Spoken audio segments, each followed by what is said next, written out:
Wednesday. It's April 30th. We are here for what I we're here for what I believe is our 7th negotiating session.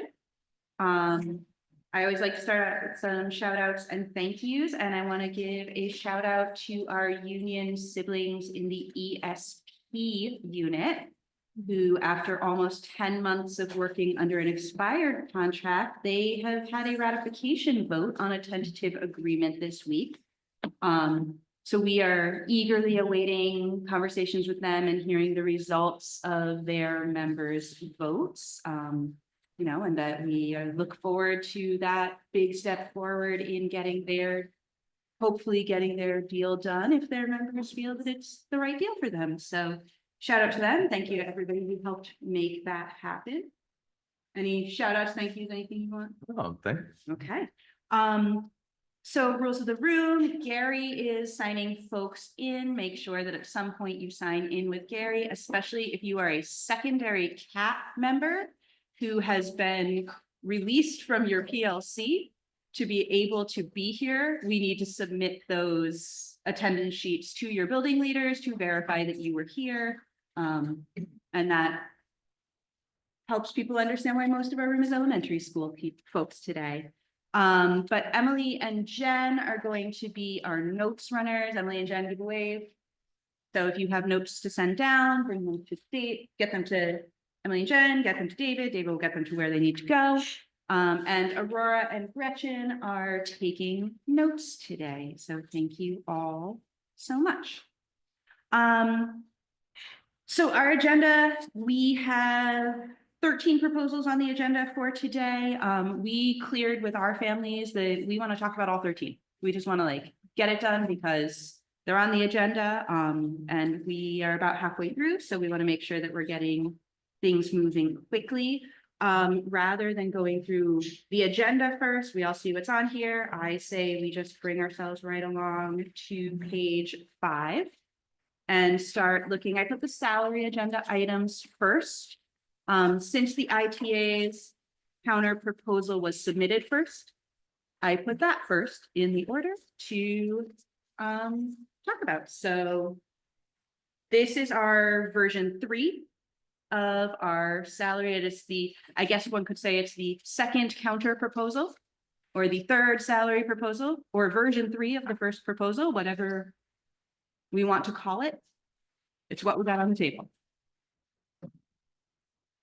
Thank you. It looks like this version may be just the last version narrowed down to a 3-year proposal. That's what unless I missed something substantial on it.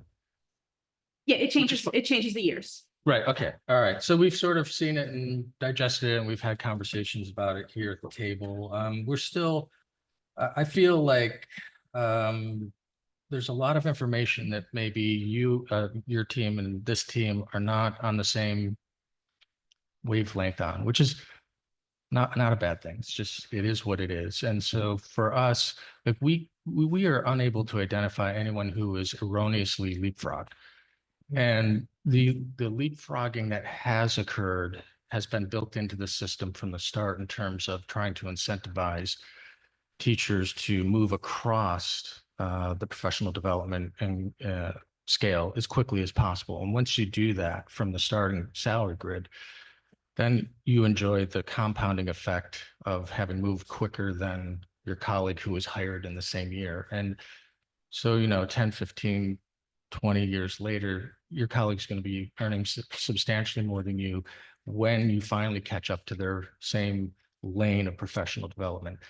And that's not, we don't see that as something that was erroneous from the beginning or needs to be fixed at this time. And that's where the majority cost of your step and lane seems to be, right? Getting that changed. So maybe just kind of talk to us about that, if you would. Yeah, can I clarify? You are saying, are you saying we're on a different wavelength in terms of philosophy or in terms of data? I think it could be both. It could be a little bit of both, but I think the philosophy is, and correct me if I'm misstating your position, ITA's position. In the example that I gave, right? Two people started out 15 years ago on the 0-0 cell, right? They're fresh out of college. They don't have any extra credits or professional development. One of them moves across the professional development lanes more rapidly than the other. And so let's move down 3 years, right?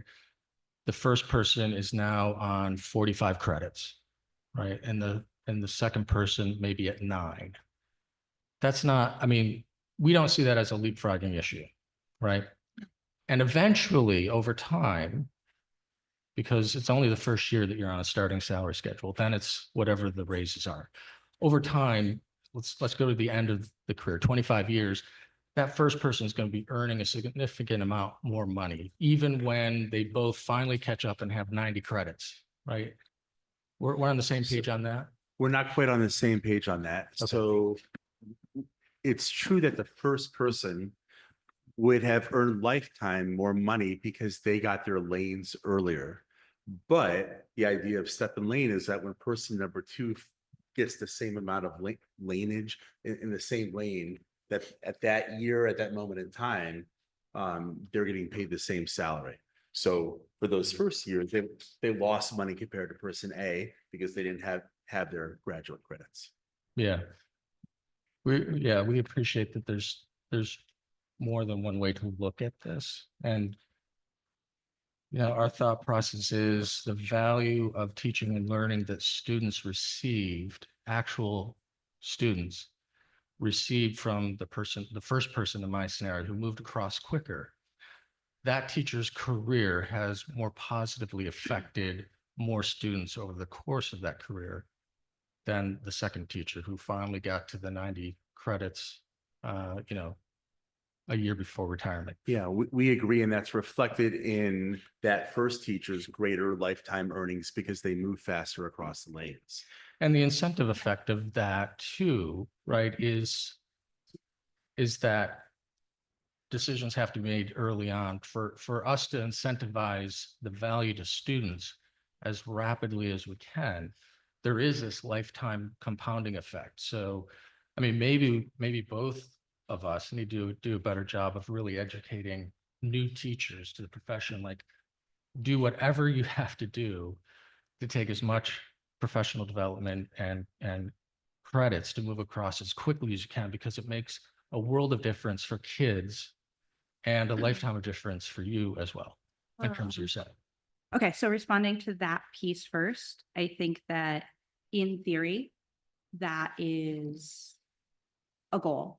I mean, those of us who got the advice early on to max out your lanes quick because you'll earn more over time, and who had the personal financial privilege to be able to do that work, because to earn in service, you're either doing it through extra professional learning at a higher ed institution that you're paying for. So you have to be able to afford to pay for that, because we have no compensations as part of our agreement, as part of our contract in that.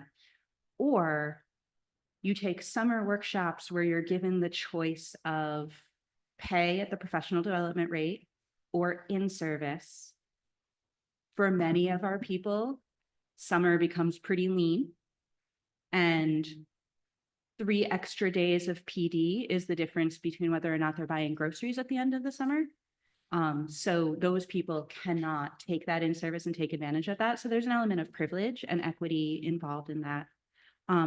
But we absolutely agree that the lanes, that compensating people more for their professional learning has a great effect on students, is the right way to is part of the right way to compensate teachers. The piece that is currently missing is the step piece.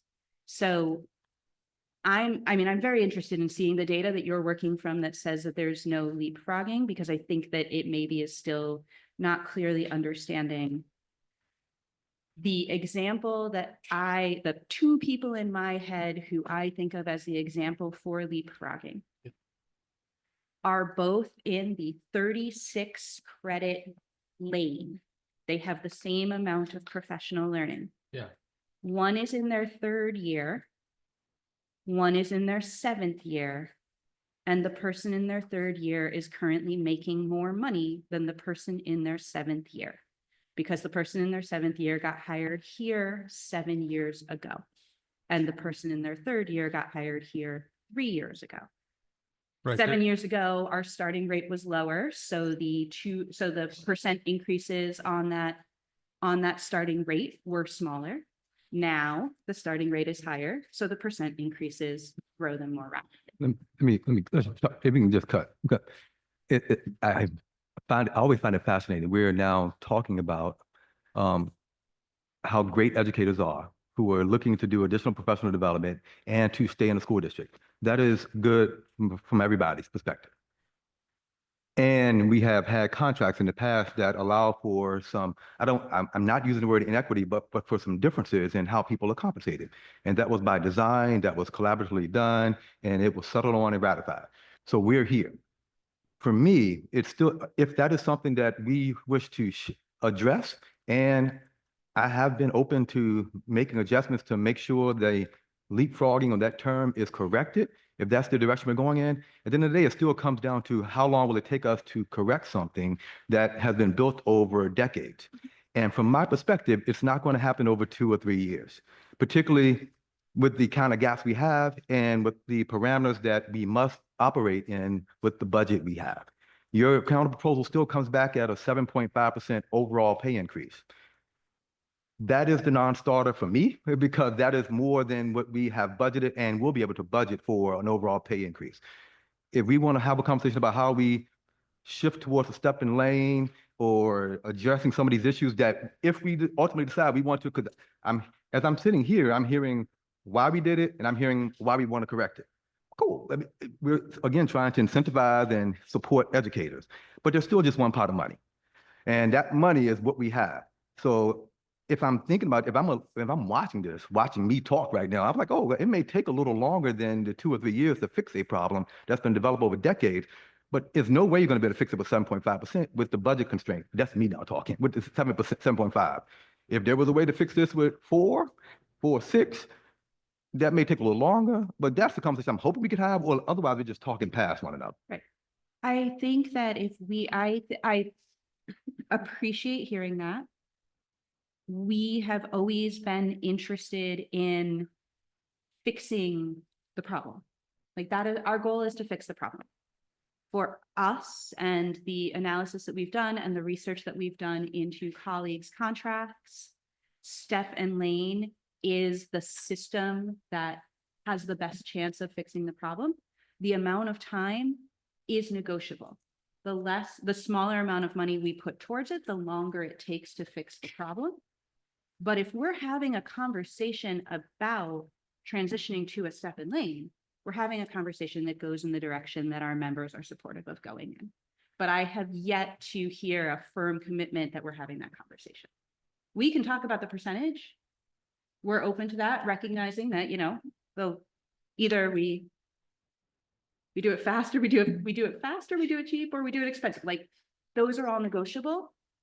But fixing the problem is the #1 priority for our members.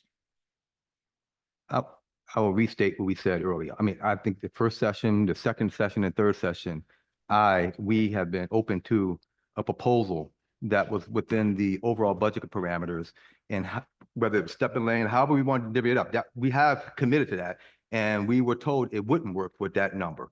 So that's why that conversation went off the table. So there was a commitment to talk about it, but I'm understanding that the money that we have won't allow for the problem to be fixed. So that's why we're here now. So I think we understand your counter proposal. Maybe if do we have any other questions about what they're countering with? Because we can shift to what we're proposing, but Yeah, I was thinking we just shift. yeah. Okay. I'm already turning. to Unless you're saying you're gonna adjust that 7.5 number. I think that knowing that there is incomplete data, I think that the conversation is very fruitful, and I don't see us reaching a solid counter proposal without having the accurate data.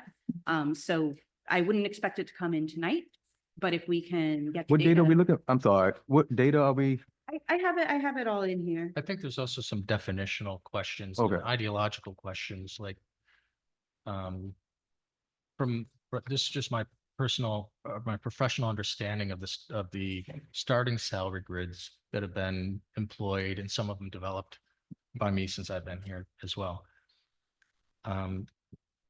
If there's an error in the grid, then it's possible for someone to be leapfrogged. But if there's no error in the grid, it's impossible for someone to be hired with less, not just less years of experience here in Ithaca. So in your example, for example, and then we'll move on, but just in your example, if the person with 3 years ago was hired here, but they were given five years of experience credit from another district, then that has to be taken into account too. They're not just 3 years here, they're actually 8 on the salary schedule.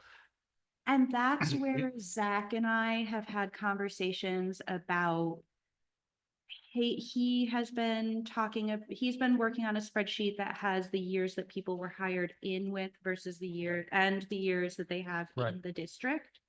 In the case that I am thinking of, the person with 3 years would not have been hired in with more years of service than the person with 7 years. And I further want to clarify, so we received the spreadsheet from Zach on February 7th. That sheet had every member, it had their salaries, it had their years of service, their prior years of service. So language, I think we're definitely talking about, if that spreadsheet is inaccurate, and that's what we've been building our data from, maybe it's inaccurate, maybe Zach needs to give us a new sheet, who knows?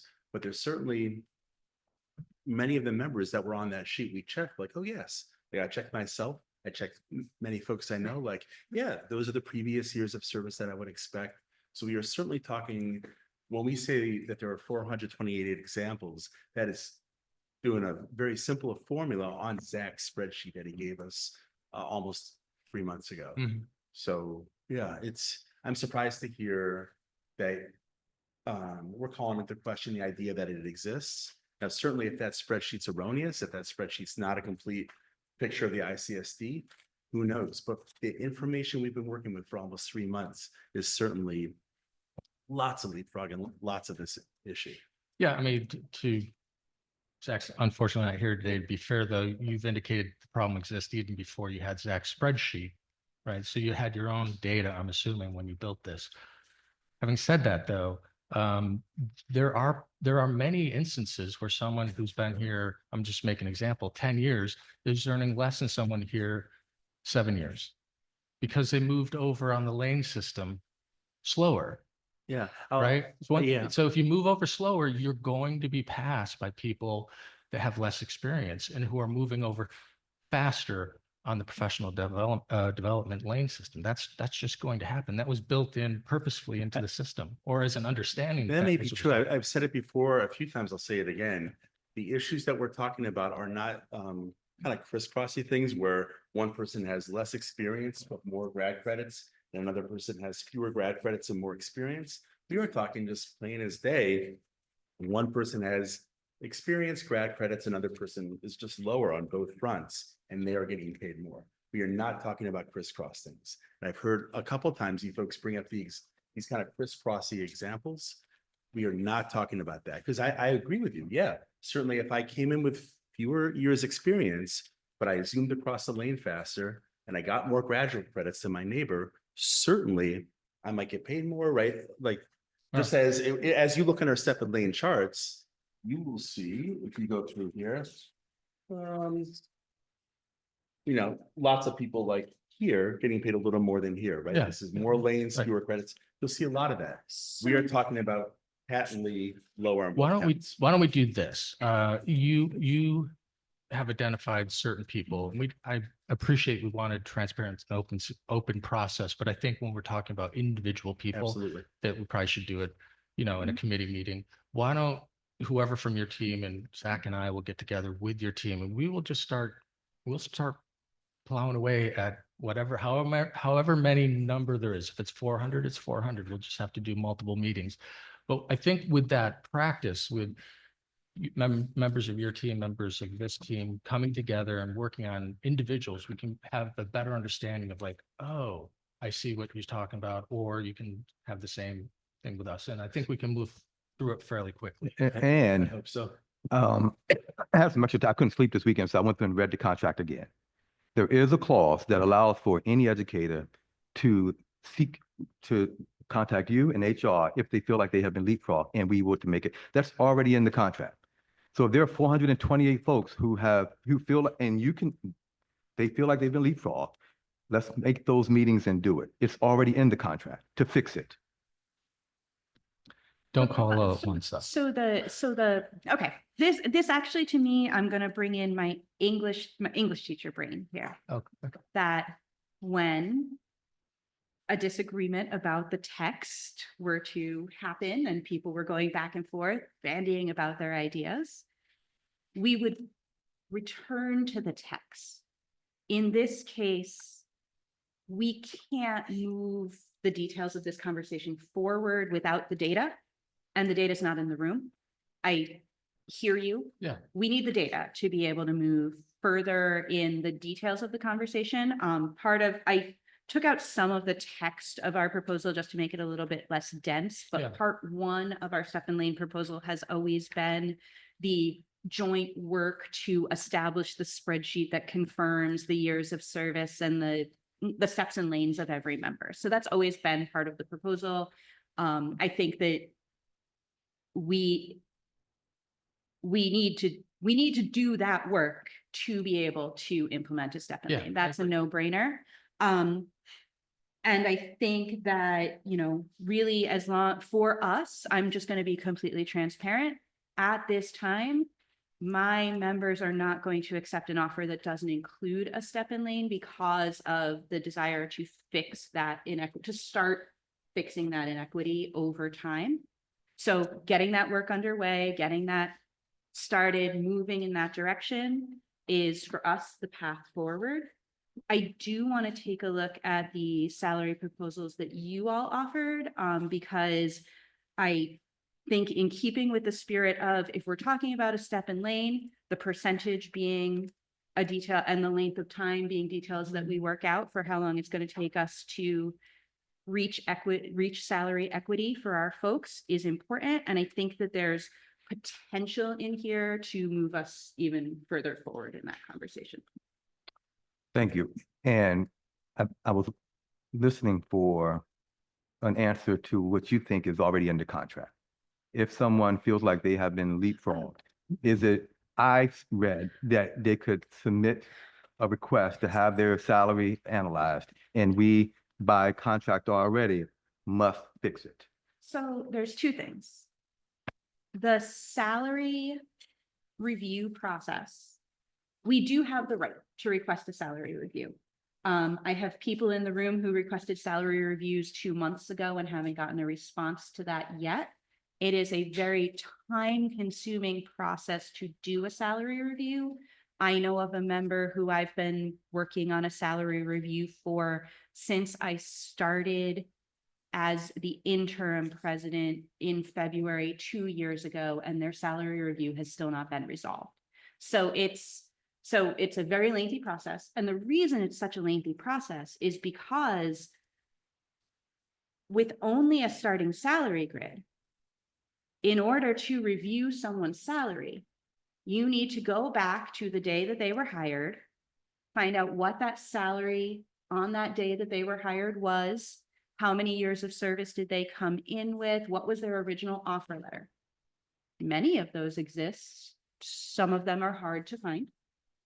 Then you need to go through the history of every contract, every year of every contract since the year that person was hired, and see, okay, so this year everyone got a 2% increase. So did that take them to 2%? Did they get any in-service in that time? If so, was it applied before or after the 2%?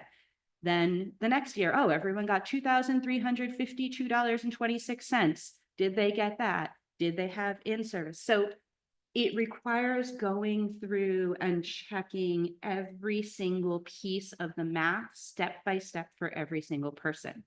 Now, the data that we have shows that that could be most of our membership. The beauty of a step and lane is that once adopted, that past piece is significantly less important because we can now say, this is where this person should be.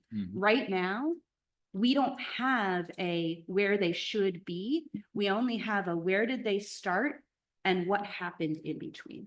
So it's for the sake of, I mean, when we first started talking about salary reviews, I had most of my membership was like, hey, should we all do a salary review right now to see how long it takes and to make sure that everything's okay? And I'm like, oh, the poor HR department, let's not do that.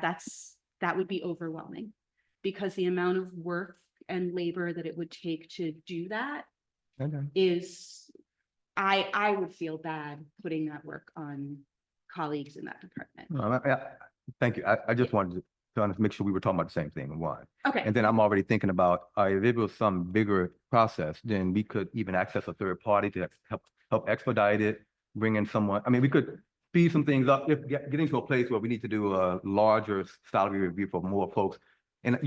And before I asked my question, you were talking about individuals, one or two. Yeah. That's very different from talking about 400. That's all. I feel confident that if we were to be able to find the step and lane that works, we have the power in-house to line up where people should be.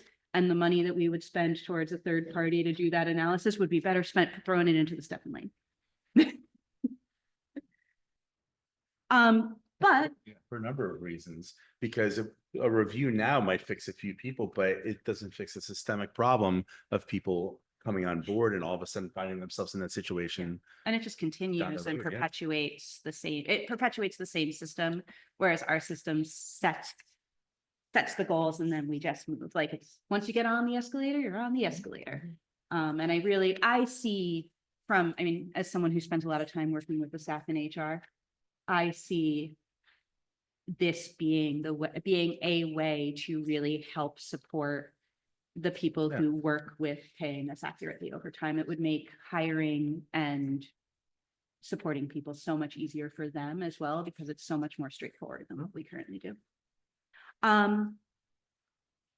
So we had a chance, thank you for getting us your counter proposal. We did have, we took some time as our team on Monday, lots of thoughts, lots of questions. I'm distilling them down as best I can in the spirit of, is this something that has potential to move forward?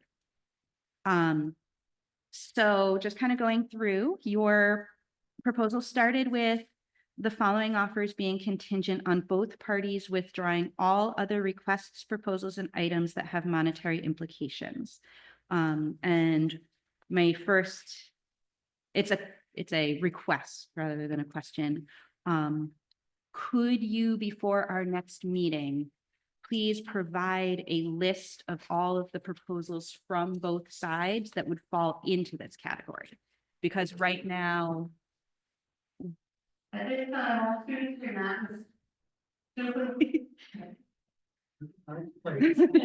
Moving towards the bus circle may not have one of those. You may not remain in your space at this time. You must move forward. oh, it's Wednesday. They're not doing it because students, yeah, All right. it's Wednesday. At this time, all students who are not in supervised activity with an ICSD adult need to begin exiting campus. If you are waiting for practice or waiting to be picked up, you can wait in queue foyer or in front of the welcome center. No student should be inside the building or the quad after 4:40. If you are taking a late bus, please have your completed pass ready with your address on it and report to the bus link now. If you are taking a bus home, please congregate in the front of the welcome center only. Okay, so as we've talked about proposals, there's been, there hasn't always been agreement on whether or not there's money attached to the proposal. So having a complete list of what this implies would be really helpful to be able to even consider it. How about, we provide our list and then you provide yours? Because I think the misunderstanding is about, yeah, you may think it has financial implications and we don't. Maybe I don't want to. You've told us that some of our proposals, we've said, we don't see this as having financial implications, and you've told us they have. Right. So we may not be the right people to be telling. I got you. Yeah, we just need, if you guys could, you're the money holders. So if you tell us, if you tell us what's holding money, that would be helpful for this. Additionally, so our initial reaction to that piece, that this being a contingency, was not something that our team was really open to. We're hesitant to discuss this contingency, which makes us hesitant to discuss other things, though we did. Because we brought 53 proposals to the table and have not yet talked about over half of them. Each of these proposals represents a serious critical issue for at least one of the members of our unit. At least one of the workers in our school district has a problem that they would like addressed, that they've asked us, please, please fight for me at the table by taking on this. To withdraw all of those proposals without even discussing them would be to dismiss the needs of those members, and it would take their opportunity to have advocacy for their voice off of the table. That's not keeping with our union values and would really be a disservice to those members who are relying on us to resolve these issues. We also want to recognize and really emphasize the fact that once an agreement has been reached on a salary offer, many of the other proposals have the potential to come off the table. So getting that salary offer really does, and having that list of what are these things, really does help have the conversation of, okay, so now that we've resolved that, what's no longer as important? It does change the conversation for the members, but at this moment, we can't agree to take all of those unknown items off the table just to be able to have a further conversation about salary. Should I continue? Is that okay? Okay. Yeah. Because if it's like fully contingent, like absolutely hard, then I'm like, okay, well then no point in talking about the rest of it. You also presented these as separate standalone offers, and I would like to know, is that solid, or is there potential to combine elements of the different offers? I mean, we'll always listen to counter offers. That's Okay. part of the negotiation process. So looking at offer A, which is base salary increases of 2-year, 25-26, 4.6%, 26-27, 4.6%. How do you see this offer? Does it have the ability to address salary compression and leapfrogging as written? No, Okay. it's essentially, this is the cleanest model. It's essentially a rollover. Okay. And What is your estimated total salary pot for this offer? So if every ITA member were to get 4.6%, what would be the overall salary for ITA positions? We'll come back after caucusing with the exact number. Okay. Once you know that amount and come back, would you be willing to consider adjusting the offer to a step in lane if it stayed within the salary pot that you cited, or that you will cite? I think, yeah, Dr. Brown, if I misstate your Yeah, comments. I think you just said what I asked for at the first session. Okay. So we'd be open to, that's not on the table now, but we would be open to some kind of counter that would stay within our overall salary parameters. Okay. Again, there's the data piece of not having the clean and agreeable data, which makes it hard to commit to that. But this is a step in the right direction towards giving both sides enough information to be able to have a counter proposal conversation. Moving on to salary offer B. I'm going to leave the percent increase alone, because once our members saw the value of our work, seeing it decrease wasn't really something that we were excited about. Looking at the retirement sick day buyback, we are happy to discuss sick day buyback proposal.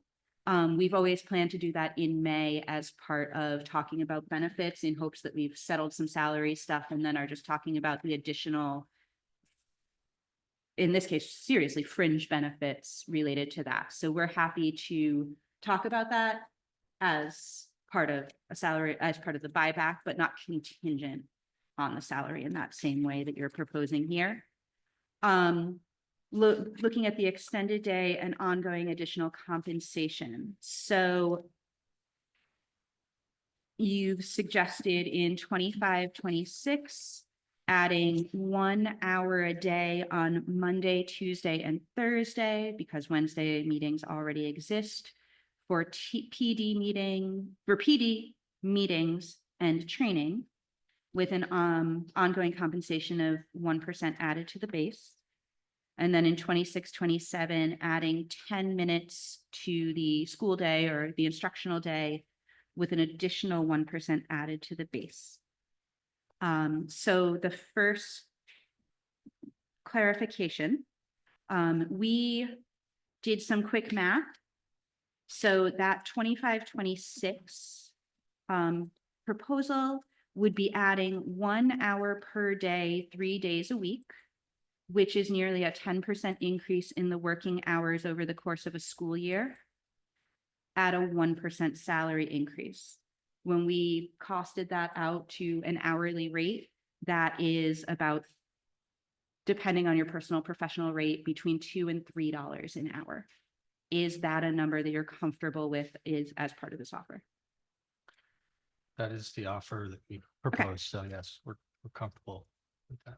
Would you be really willing to reduce the time commitment on those Monday, Tuesday, Thursdays? We're open to hearing counter proposals. Absolutely. Okay. And maybe just a quick caveat in terms of, this was a plan, I think it's plan or option, what do they call it? Offer. Offer B is a package offer. So we recognized when we were building this that 1% wasn't a 1-for-1 ratio, but with that and the added retiree health insurance option, which if you pick the excuse me, the option of paying for healthcare with your sick time that you build up, Dom and I calculated some people who've retired in the last 5 or 6 years, they probably would have been able to pay for their healthcare for life. So we feel that's like a really powerful and potent option. And that's, so the 1% we're not saying is the value of your hourly teaching rate, Okay. but combined as a package. And the reason we did that, for those who are wondering, is we feel we can pay for that out of our health insurance reserve. We can determine, it won't all hit at once. We can determine over time how many people are becoming eligible and budget for that. And it's a way to spread the cost over a longer period of time. Have you costed out the overall for A and we asked for A, but I'd also want to see the overall for B. We'll bring as it well. back. And let me, that's also the $2 or $3 hourly rate I struggle with, because at no time have we ever referred to a professional educator as an hourly employee. We are professionals.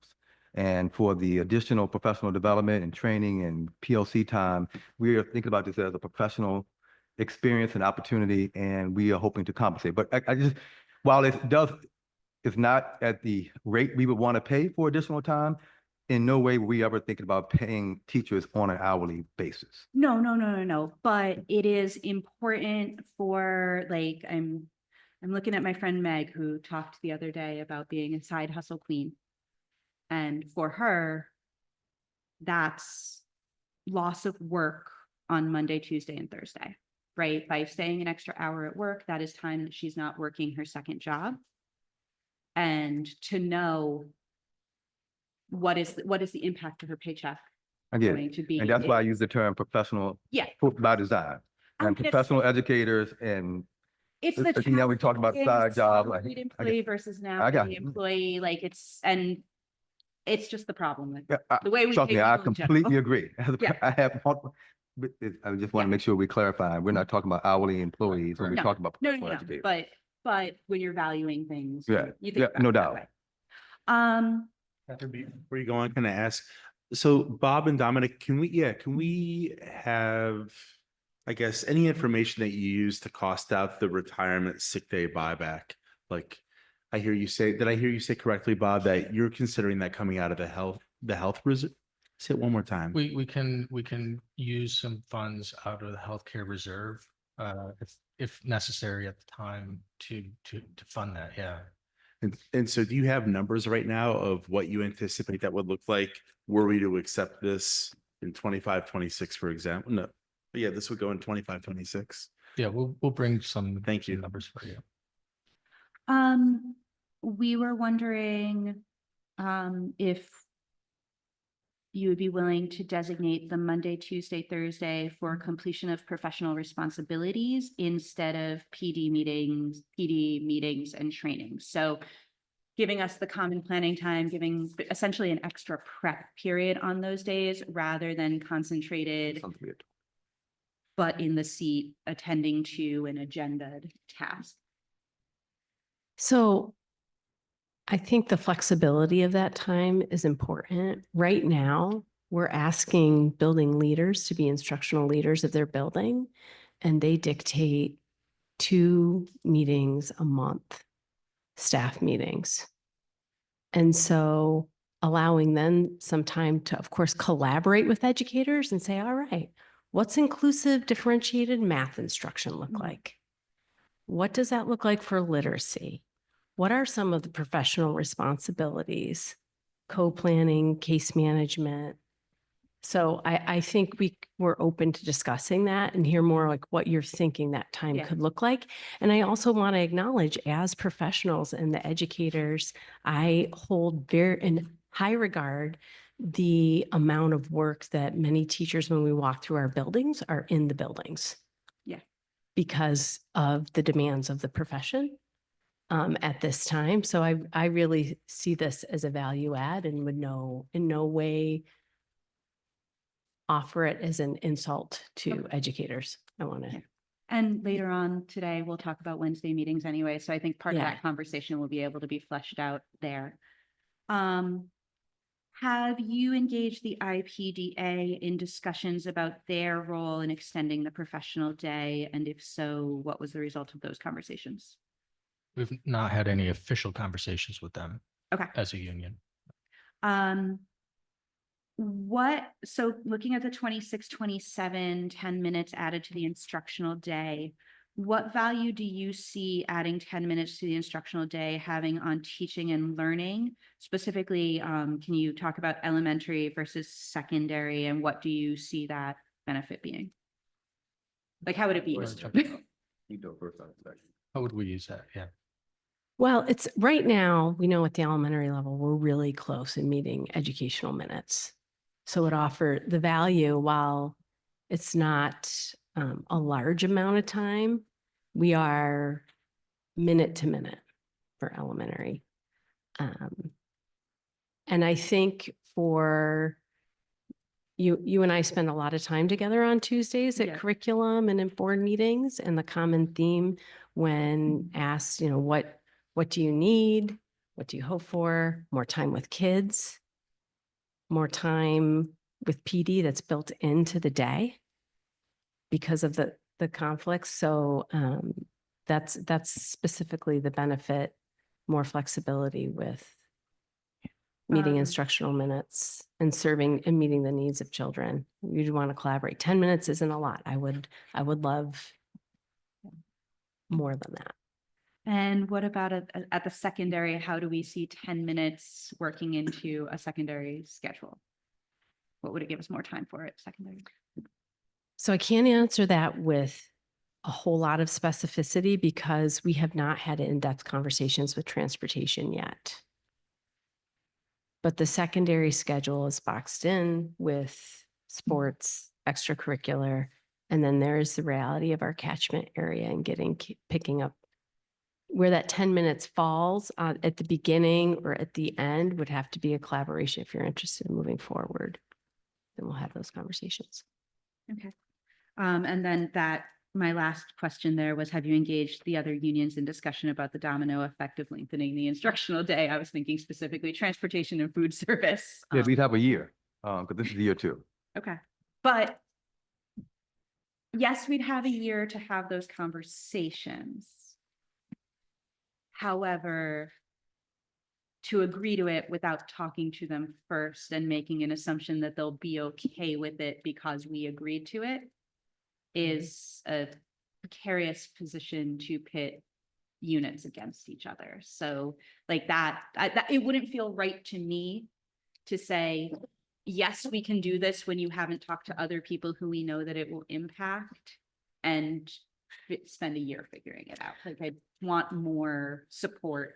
So I've started initial conversations, and this is tricky because I don't want to cause undue anxiety for other units if this is it's a balance. So we have reached out to transportation, talked about the impact on school nurses, talked with some IPDA, some building leaders. What could this look like? For food service, I have not, that is one unit, that's on my to-do list, because I'm not sure how and if that would impact them at the end of the day, which is, Well, and if it were beginning of the day, it would impact them more than yeah, end of the day if it's food service. right. Okay. If I could ask, maybe just approach it this way, we can't be in the position of bargaining with multiple units at one time on this, right? So if I could just ask for ITA to approach it as if we work out the rest with the other unions, would you be interested in something like this? Right. And if you ultimately say yes, then it's incumbent upon us to make that happen. And it would not be, since these are public meetings, it would not be us saying ITA wants to do this to you. It would be, this is this proposal that we came to them with. They're obligated to at least look at it and tell us if they're interested or not. I appreciate that. Yep. So yeah, overall reaction, we recognize that ensuring common planning time and additional preparation time for professional duties would be much easier if our professional day were extended. However, the time to work at work that we need could not necessarily be met with PD meetings and trainings and a lack of flexibility. So thank you for acknowledging that the flexibility needs to be there. If there is a way that we can be talking about the additional compensation that attaches to that additional time, along with a step and lane, then we are potentially having a real conversation. So that is kind of where we stand on.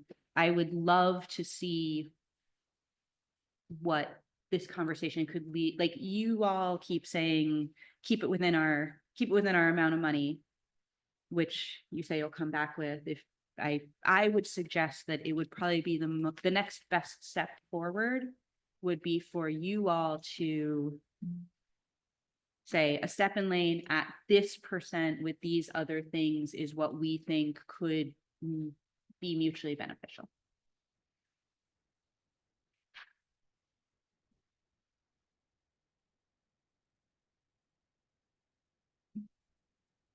Got to clarify for me, Captain. You said a lot there. I usually And I'm do. trying my best to digest it. I think I'm hearing, maybe correct where I'm wrong. I think I mean, come back with a step and lane. And the step and lane within the total dollar amount parameters that we provided or not? If you come back with a step and lane that you believe you can do, that meets some of the goals, that's not contingent on taking everything else off the table for further discussion, then I think there's potential for the discussion to move forward. Are you looking for the word step and lane rather than? I am definitely looking for the word step and lane. I don't want you to create the model. We can create the model. I'm looking for the word step and lane. Yeah, I But think because that would be one of the issues. A step and lane, how we're defining it, would look like a more equitable distribution of the monies. Not what we previously saw, which was some people getting 3% increases and some getting 18, 15%. So you do realize that the transition years to transition from where we are to where we would want to go, requiring consistency, but once you're on, it's consistent, right?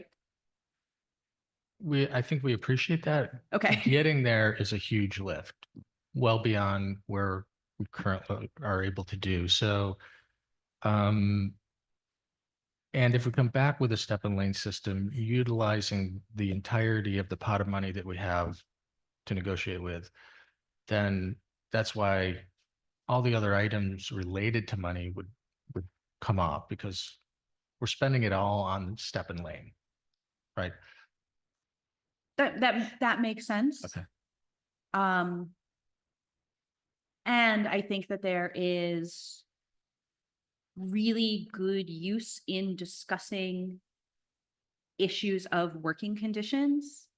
Part of the reason to not immediately dismiss all of those other proposals and not even talk about them is because that would be dismissing the conversation about working conditions.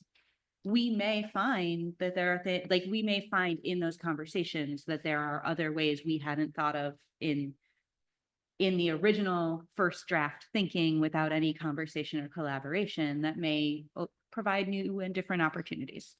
No doubt. Fair enough. All right. I'm being dense now, I know. So within the salary pop proposal that we put on the table for close to 5%, 5% with an approach to step and lane, you're okay with? We're willing to consider it. I mean, I'm not going to say we're okay with it before we see it.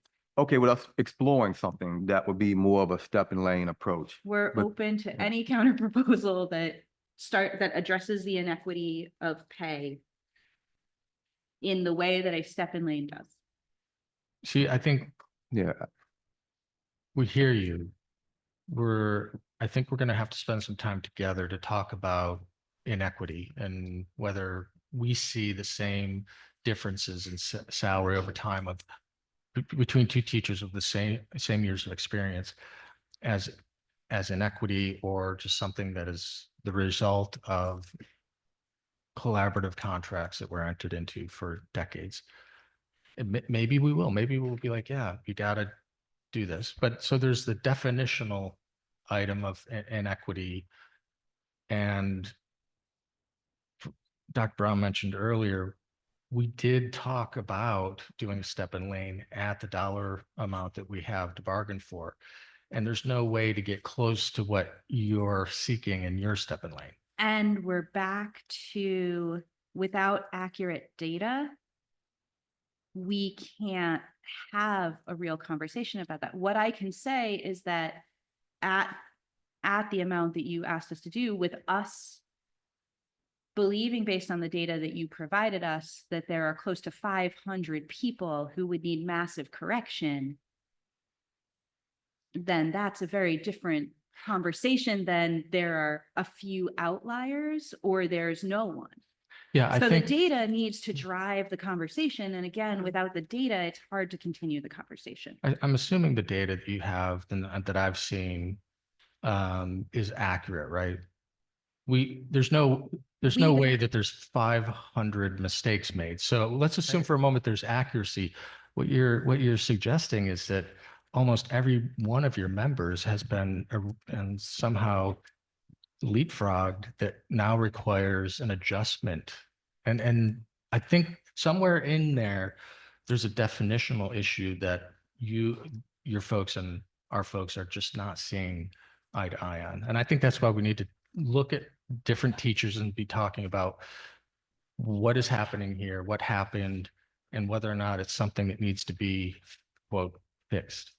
I agree. I want to say we are not saying that there's been like a HR department mistake or an error in the office. We were saying it's a structural thing. The structure of the salaries that we co-negotiated over years has led to this systemic inequity. So these aren't mistakes that somebody would take up and call the hotline and say, help, there's been a mistake. This is the reality of what we're in right now. But yes, I mean, I guess I think we got to look at the data. Yeah, let's look Yeah. at the data. And I think just from a quick standpoint, we don't see that as something that was unknown to the parties who built the system in the past and who continued to develop it from contract to contract. We don't now see that as something that is somehow a surprise or inequitable. And then just a definitional question, your entire membership is maybe 525, right? 550. 70. It ebbs and flows. 575. to have 500, over 500 that would be somehow affected by this means you got people that were leapfrogged and then they leapfrogged other people. Mhm. Yeah, I mean, that seems to be, that's the way the system was set up to purposefully and intentionally try to get people to move across the professional development as quickly as possible. They're going to leapfrog a lot of people who are moving slower, even if they're hired later.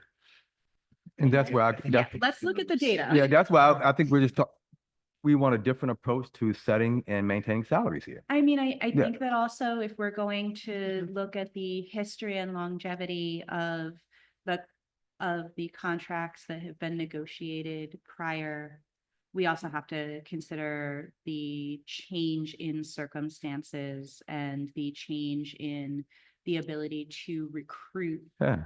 teachers. We used to do screening pools of 20, 30, 100 teachers for a position. Yeah. When teacher prep programs were robust and being a teacher in New York State was a sure way to financial security for the rest of your life. And we had gap elimination adjustment, and it was the 2% years.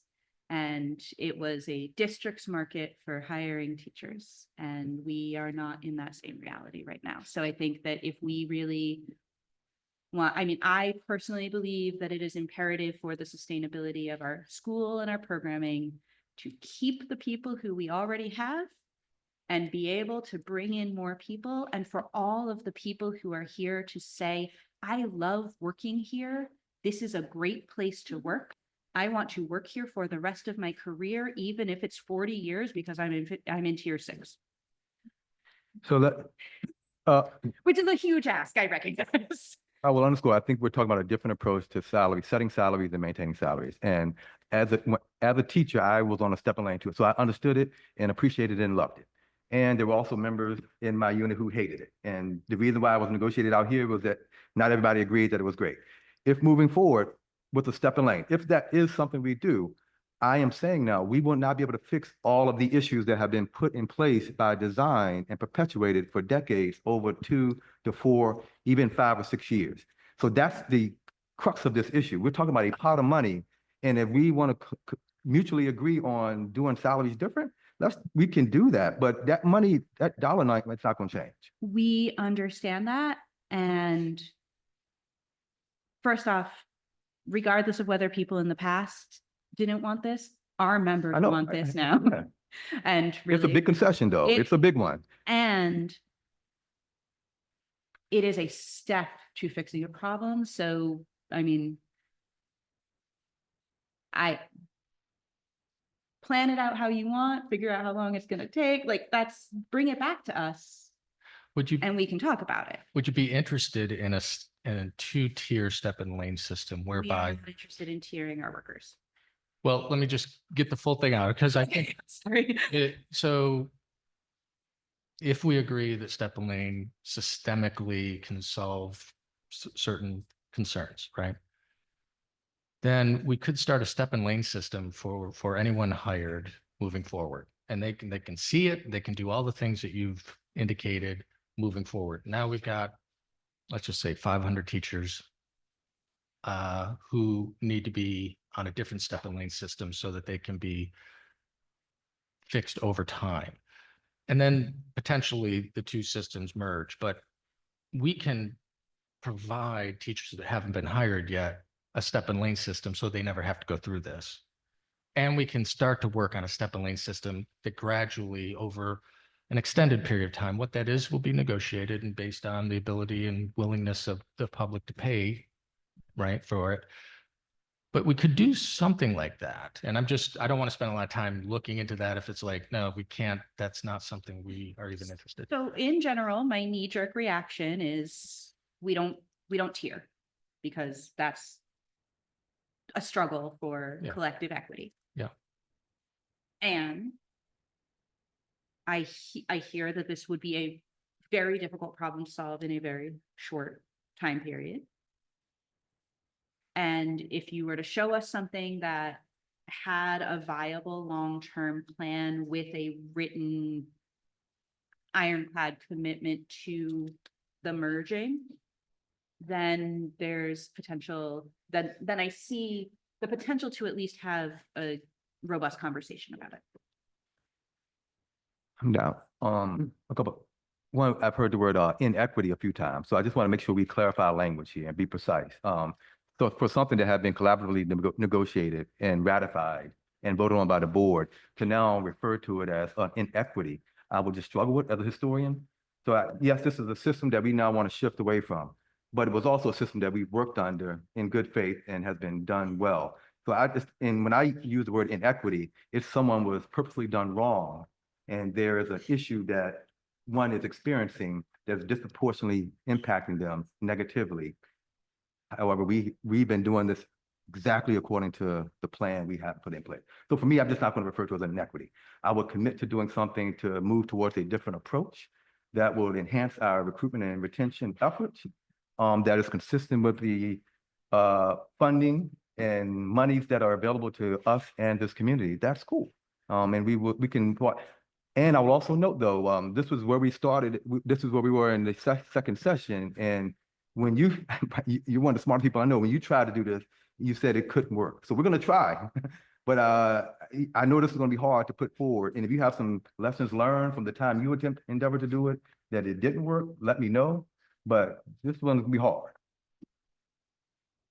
Thanks for the clarification about inequity. And I feel like I learned from that. I think we'll end up doing some work together with that data, and that may reveal a lot. When we say the data, again, that's talking about we may have two different data sets we're working from. So over the course of the past 5 weeks, there's been a lot of where did that number come from? Where did that number come from? We've both been surprised across the table. If we're working from two different data sets, that explains a lot. Yeah. So That's probably why. this may get rectified really soon. Sounds good. All right. Does it make sense to I don't imagine that you're going to create this entire plan and a counter proposal in the next like half hour, 45 minutes or today. Yeah. Does it make sense to move on to other topics? Does it make sense to take a break? What would people like to do? I would like to take a break, so that I can say back what I've been saying to my team and hopefully it made some sense. All right. Yeah. I also love after a break to have those overall costs, because I think that I think that it makes sense for you all to put together what you would be comfortable with, because it sounds like there's a little bit of a vision going on. But if you give us the overall costs, we can also start working on a possible alternative. Which would be If it's okay, I might, because Zach's not here tonight. Yeah. And I feel like we've had a really positive, perhaps breakthrough in terms of the step and lane and the possibility of starting with 2 step and lane systems that will eventually merge. I'm thinking maybe we don't come back and talk about the salary proposals, right? And can we at least just get the number when we come back so that we can? well, I mean, Zach did a lot of work on prepping the numbers and stuff, so Oh, okay. We can get it to you and tomorrow. it might be moot at this point in terms of if we're able to move forward, then we probably would withdraw some of our proposals in terms of salary and just come back with one but I can't make that we can't make that decision tonight. Understood. And I know that you want to move through. I appreciate that you want to stay longer than tonight. I'm not able to do much longer, so I just want to put that on the table. I Well, then let's be appreciate very. precise. We'll move as quickly as we can. We'll take a short dinner break. If you can't come back with numbers, we could also just keep moving forward Yep. instead of taking a break. Oh, I'm down with that. I still want that break, just to process. we have a You little. That was a lot. So yeah, 10 minutes, 15 minutes. 15 Yeah. minutes. Okay. What time? If it's 5:25. 5:45. We're leaving it at 5:25. Thank you all so much.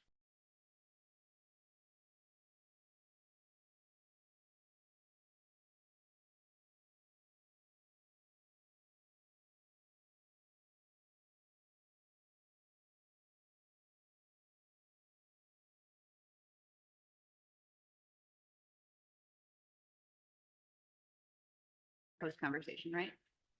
I think only in the sense that our brief meeting together, there's a lot of there's a lot of concern and angst about a step and lane system, and it's going to require a substantial effort on both our parts to land somewhere, but there's certainly a willingness to try this.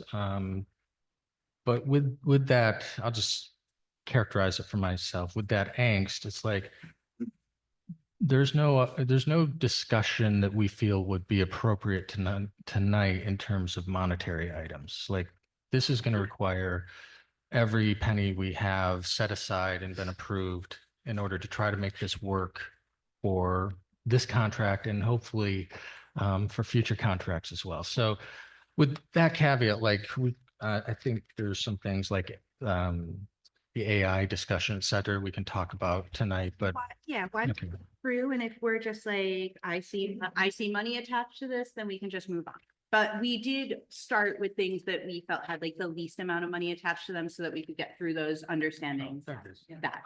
And thank you. We appreciate it. We look forward to seeing what comes next from that conversation, because I think that I feel good. Page 13.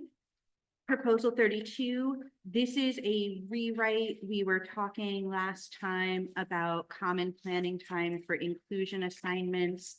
Molly and Jen presented some of the why it's important. Based on the conversation I did on page 14, try to capture some of Mary's concern around, I changed some of the words. I can't even remember what they originally said about no more than 2 integrated co-teaching assignments, no more than 4 consultant teacher direct. I changed that to be no more than 2 unique integrated co-teaching assignments by subject, grade level, or individual classroom assignment, and then no more than 4 on the CTD or the CTI by subject, grade level, or individual classroom assignment. Does that better capture your concern? Can you share with me the distinction between or the word unique? My thought, Yeah, I just want to hear more. yeah, Yeah. I mean, the thing is that, you know, we've talked so much, and we've talked so much, especially in those listening circles, about how an integrated co-teaching partnership is a marriage. And requires that real like commitment and depth of relationship where you can basically communicate without talking. And our intent is to say, yeah, we can do that, but there's a limited capacity that we have for how many of those we can maintain at one time. And still be able to serve students in that really meaningful, powerful way.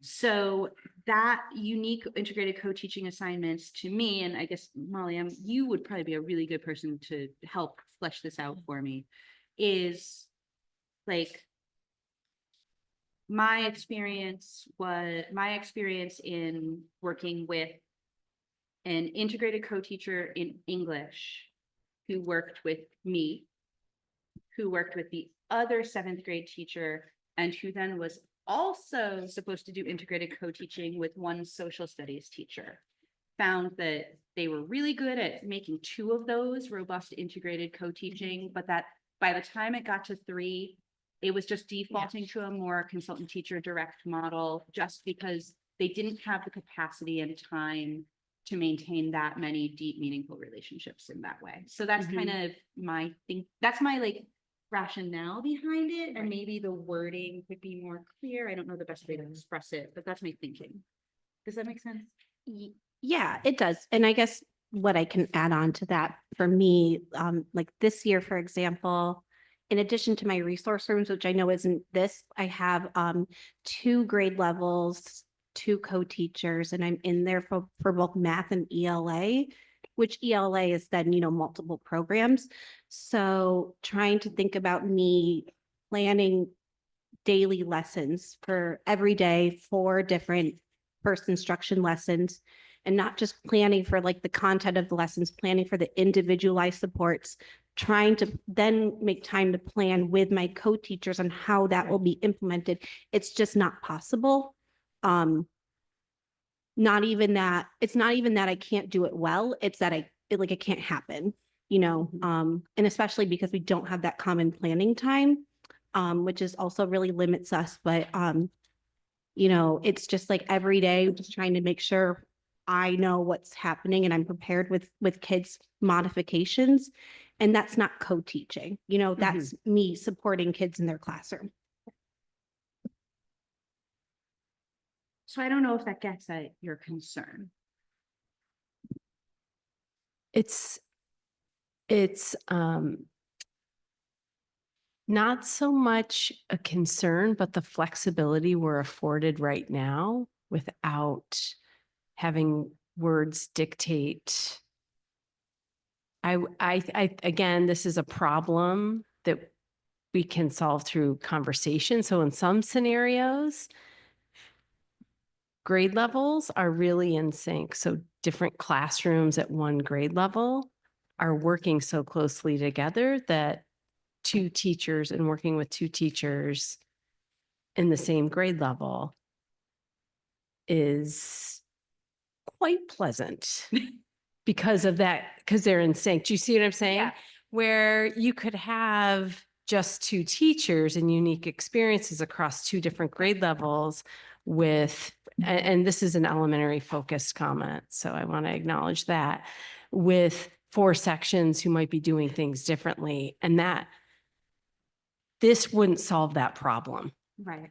So that's where I'm getting at. I like this conversation because it's helping us as we're going in, for example, tomorrow with elementary leaders to have a school-wide scheduling workshop. There's some look-fors. And so one of them is caseload distribution. One of them is student need and grade levels that are shared or not, right? Because of the special education FTE that our communities afforded. So that's my tension with trying to quantify it. What are your thoughts about, so for me, we've been working an inclusion model that heavily relies on interpersonal relationships between adults to support kids, and yet have zero contract language around inclusion assignments to begin with. And what are your thoughts on codifying the need for common planning time of at least an amount of time, and working towards, could this, the next time we talk about this, maybe through MOA, maybe next year, maybe the next time we negotiate, to set how many partnerships is a reasonable expectation, especially as we grow our inclusion model and talk about revising our inclusion plan. Could we at least codify the common planning time piece of the proposal? Okay, so let's talk about this one, because once we separate prep time and planning time and differentiate, so if we have a 6-hour 20-minute day at elementary, we back out the 40 minutes for lunch recess, the 40 minutes for special. I just want to confirm you're saying an additional 30 minutes. So the instructional time, because we would need teachers, obviously, in front of children, if we're pulling away gen ed teacher and special education teacher for a grade level, do you have an estimate of the number of additional staff every building would need to accommodate an additional 30 minutes? Catherine, correct me if I'm wrong. I think that that's something that could happen during the prep time. Yeah. The problem is, Okay. like from experience is when you are split between grade levels, you don't have aligned prep time, because like when my 4th graders are at specials, I'm in 5th grade. When my 5th graders are at specials, I'm in 4th grade. And 2, I think it's just like it's the multiple grade levels is, to me, where it becomes so challenging to meet this, because if you're working with 2 teachers on one grade level who are not always in sync, it's still the same thing to think about.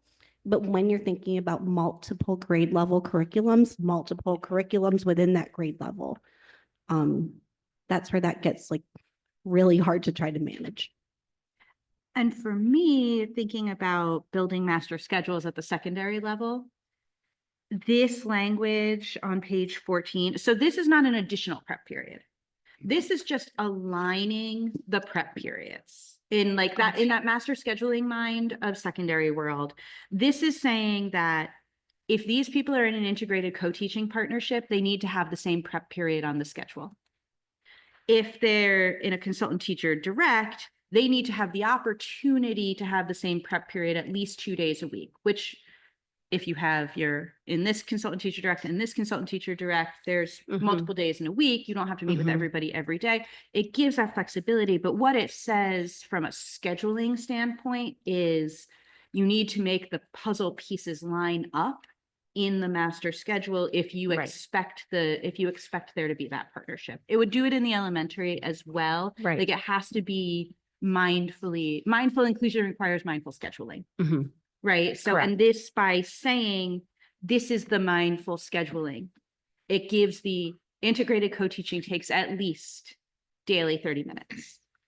Consultant teacher direct takes at least 2 periods a week.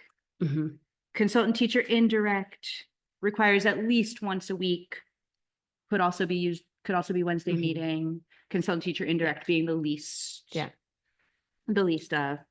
partner based. So I think we're getting somewhere. What I'm getting in the last proposal, it said both a daily personal planning and a common planning period, but we're saying those. They're different proposals. So so look at each one separately. Look at just this one, which is just common planning for the people in those inclusion partnerships. Okay. Now it does cover IEP 504 and ENL. Okay. May I clarify, Mary? I love the way you speak about the team model and how it benefits all the children on the grade level when a team works closely. Right. I still see it though as a total of 2 marriages. I know that sounds odd, but for example, if Julie and I work together and have a great deal of teacher clarity and coherence around our curriculum and how it's delivered, when we plan with our special education co-teacher using a UDL, Universal Design for Learning model, we'll come up with, these are the anticipated things that might be challenging for a child to grasp, right? And come up with the ways that we will give them access or another way to represent their thinking, what have you. But the special education co-teacher is really only included in that one classroom, delivering the instruction in that one classroom. Right. So it benefits everyone, but it's a much more, it's a tighter relationship. Totally. And so I still do see it as possible. I wouldn't think of the special ed teacher being married to the grade level or all the teachers on it. And married is becoming such a funny word. But as the teacher that they are assigned to. And I really appreciate our conversation about teaching and learning right now. And students. What we're here for, right? Yeah, exactly. So that is the impact of more time with them that we. So I think where my mental model is, for example, today, having the experience where the students are shared across to all sections of the grade level versus another school that might not do that. So when the students are shared across the whole grade level and the special education teacher is rooted in a classroom and the students are moving, which may work in some scenarios and may not in others, but the impact on the special education teacher rather than going from one classroom environment to another. In those. So those are the nuances that I think we can flush out in continued conversations. But that's what's surfacing for me as I'm seeking input from the listening circles and what is a sustainable model for educators and also meeting the needs of students, which, you know, we have that shared interest and commitment. Yeah, I think that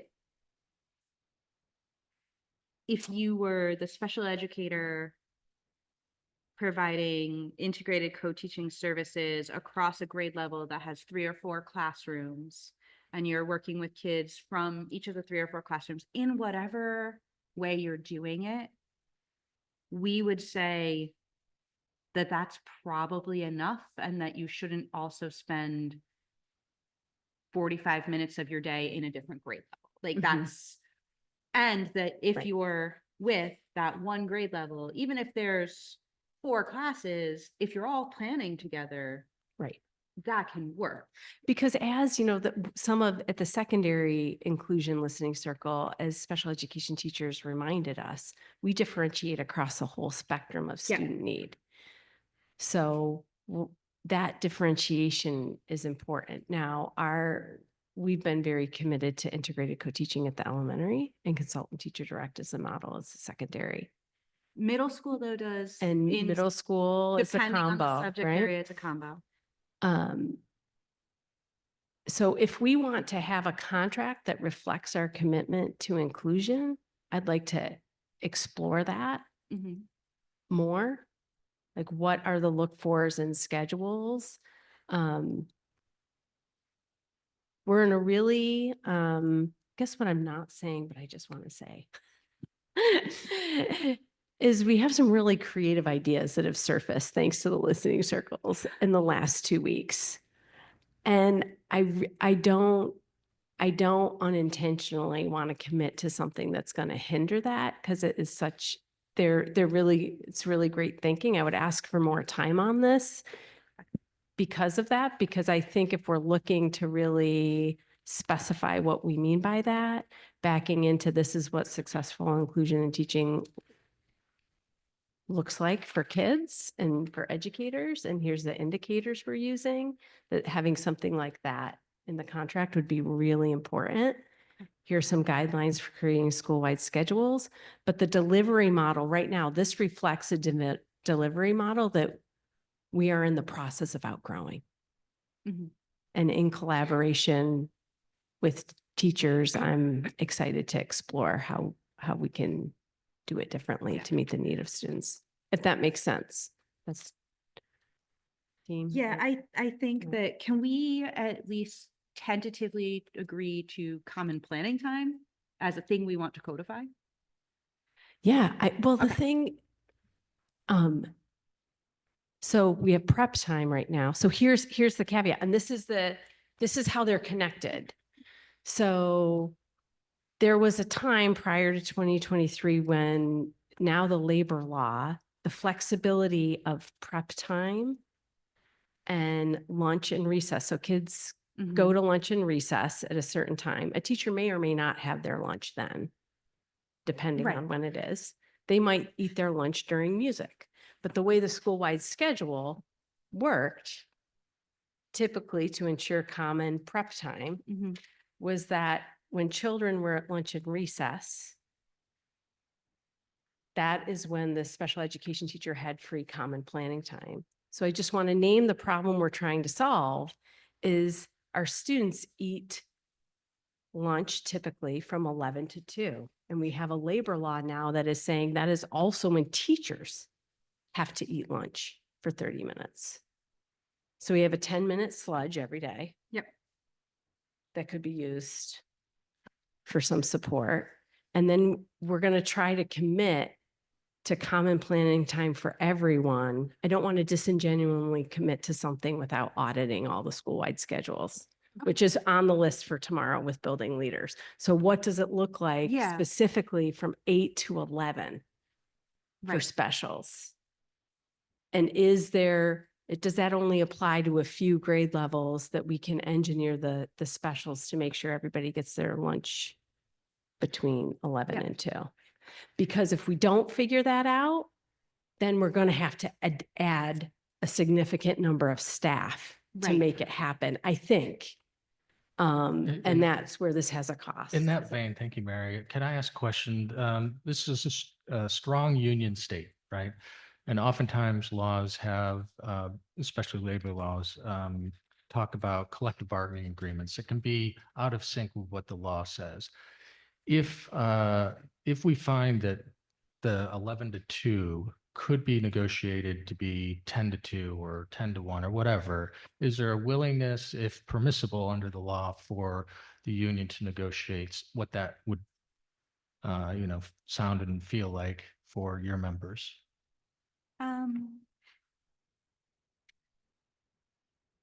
You don't think it's permissible? I mean, the law trumps the contract, so I'm not sure that would be permissible anyways.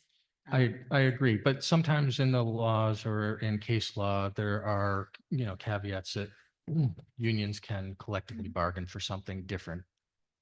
If they can reach an agreement.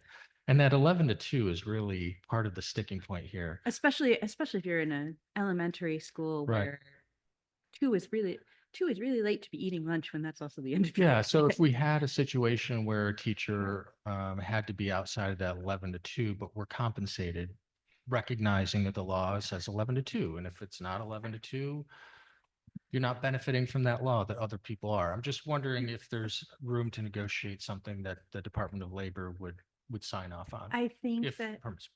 I think that it's reasonable to explore. I also think, Mary, if you are close to doing the work from your seat that needs to be done to be able to have a better conversation about this, and we have a shared commitment to trying to codify the practice that inclusion requires mindful, thoughtful, common planning. Yeah.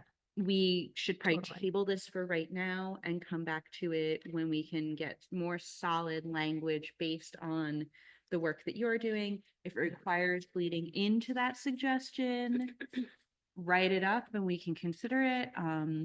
Especially, yeah, I think that there's room for us. The common planning is the goal. Oh, And we're willing to help make it happen. Like I said, everything is first, second, third draft thinking, and we're really here to collaborate on a lot of these issues. So let's table it for now. Yes. Is it okay if I just add one more thing before we table it? Go ahead. Okay, because I think the one thing that's maybe like not, at least for me, and this might not be the intention, but what's kind of between the lines isn't when I get to eat, but when you don't have that shared extra time that I have had most other years, then what that really means is that that special education teacher, ENL teacher, reading teacher, whoever has an extra amount of work that they're taking on. And it means that they're having to Right. co-plan with multiple grade levels. So Yeah. when I've had two teachers in one grade level I've needed to meet and co-plan with, we meet as a team. And then I'll check in with those other teachers individually. Where right now I'm meeting with two teams and checking in with two teachers, actually a third also, individually. And it's a lot more of like time. And you're doing it during your lunch. Correct. Okay. Let's table this. Thank you, Molly. Thank you, Jen. David's gonna come Just, join me. I just want to clarify so that we have a shared understanding of what I'm coming back with. Yeah. Okay. Because I want to make sure I do my homework. So we're auditing like what's the size of this problem based on the current FTE and sections, specifically at the elementary level. I have to do some more, I think the problem's a little bit different at secondary that we're trying to solve, and that's more across content areas and how students are scheduled. Mhm. It's what I'm gaining in the differentiation component. So I will do that. Mhm. And then some ideas that we have brewing as follow-up from the inclusion listening circles. I'm hopeful by next month we'll be able to incorporate that. And then lastly, I believe there's one more thing I committed to doing. And I'm like, I think it's then taking the information from both of those places and saying, what would a reasonable contractual agreement Yeah. be? And using this as kind of the basis, we would love to see ideally I heard a beautiful, beautiful explanation once of a contract is just a statement of boundaries, right? It tells you where are the boundaries and what happens when you go out of them, and it just gives you like the guidelines of what are the parameters we're working with. So I think for us, it's the two pieces that we would love to see codified are how much time is appropriate to do the work and how many relationships are sustainable for our educators to maintain in order to really support kids, in order for kids to get the best inclusion they can within the system and limits that we have of, you know, knowing that staffing and salary influences what we can do. They're not unlimited. So obviously healthy systems have limits, and within the systems that we have, can we put some boundaries around how much time and how many people are you expected to do it with? Great. Then, and if it takes us a month or two, that's fine. We have 8 weeks left of the school year. I'm going to invite David up here. Yeah, I'm gonna go over on this side. Okay. So we have not talked with any depth about this proposal yet. This is about enshrining the right to switch off. And the heart of this proposal is really we would like our teachers to have a work-life balance. Therefore, we are not going to hold them accountable in a disciplinary way if they exercise their right to have a work-life balance. Right, and I think it's important to like add in that this would be a proactive measure rather than this isn't reactive to anything we've seen at this point. But we recognize we're in a shifting landscape. We're in a world of like Canvas wasn't a thing when this last contract came through, right? And the boundaries of where things end get blurrier and blurrier and blurrier.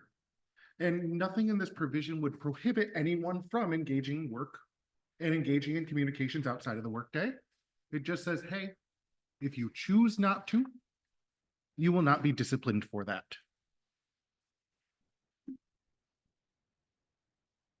Right? Like my building leader sends me an email at 7 o'clock at night, and there's an expectation that I'm doing something at 9 o'clock the next morning. It is unlikely that I've done that thing. I read through this a few times. I like the language here. Frankly, I wish it was in my contract, but it's not.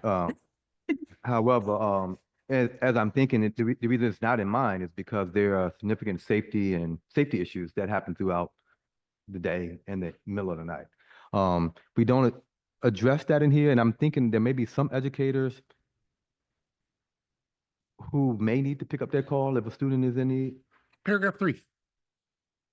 We recognize that there are some teachers Case who by work in, case, that's who are in positions that have case by case need. Like there are certain teachers who are in positions that do need to be ready to communicate at times outside of the contract. But I would think that we would be able to recognize that on a case by case basis and be able to establish reasonable protocol with those folks, right? If they want to take a vacation, they should know, like, again, the understanding of where those boundaries are. Thank you. I was thrown off by the case by case. That didn't seem very human to me. So maybe we mess with that language a little bit. That's all. I see later on it speaks to teacher and immediate supervisor and all that stuff. But You can say on an individual basis. that's more human. Okay. Bob, do you have any feedback on this one? I know I said I That would liked be it. different than yours. No, Bob. I kind of want this because I may not be seeing something here. Right, and I will say, like, it is rather clinical in its presentation, mostly because I'm used to writing for the CBA in a very like direct, plain, what does it need to say and no other fluff type of way. So that's where that, again, it could come off as a slightly cold on its face. It really seems to be related to communications. Right, emails, phone calls, etc. Right, it just recognizes like the nature of my job is that I've got a lot of work to do, and some of it's going to extend beyond the contract day. Do we And- designate the contract day hours in the contract? Did I miss that part? It's, I'm guessing show up time at work It- when the bell I mean, rings. my handbook at my building says that my day ends at 3:30. Mhm. And like, that is the handbook that I've been provided. I just, when it had CBA hours in here, and then that's when I Yeah, looked it's for the CBA hours. probably considered a past practice. It's Okay, in the door and out of the door, right? Right, like, I'm gonna do work on my own. I'm gonna take care of my things I need to take care of for my classes. I just want to reserve the right to not have to interact with another human while I do that. Unless, again, I choose to, right? Nothing here precludes that choice. what are we missing, Bob? Do you have I mean, well, in part, collective bargaining agreements have been entered into understanding that the teacher day doesn't end when the bell rings, right? And that parent communication home is often really vital. Not necessarily a safety issue, but vital for kids to progress during the school day. And so there's been this long history of that type of understanding. It's a profession. It doesn't end when the bell ends. You may need to go home and make some calls to parents, for example. And that's been incorporated, not specifically with words, but an understanding of the profession, and it's essentially been baked into the contract.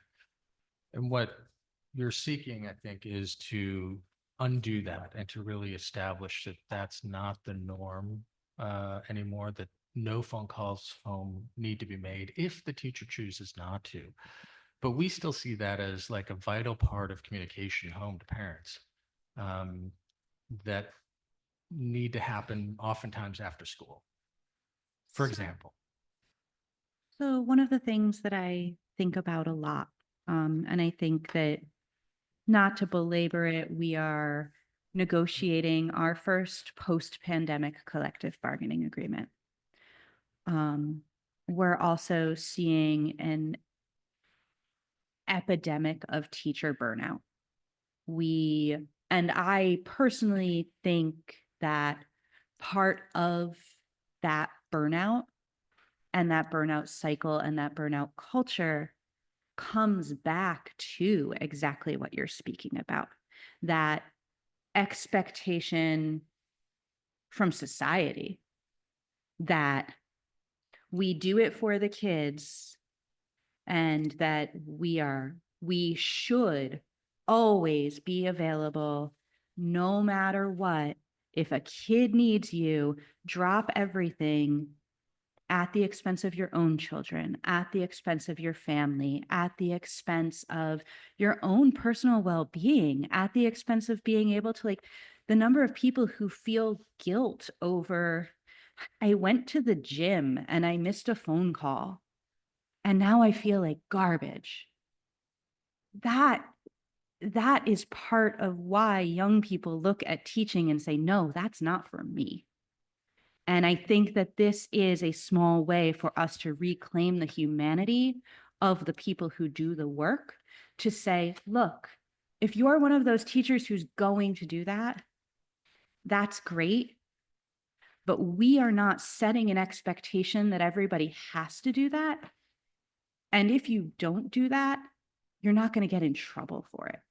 And that's really all we're really asking, is for the right to not get in trouble for having a life outside of the hours of the contract. Is there, obviously not by name, but are there circumstances where teachers have been disciplined for not reaching out? And I think that we could, if we went back and did a deep dive on like professional responsibilities in an APPR, and really, like, I think we'd probably find that in some of the APPR concerns. We could probably identify some places where maybe it's not said explicitly, but it's definitely an underlying piece.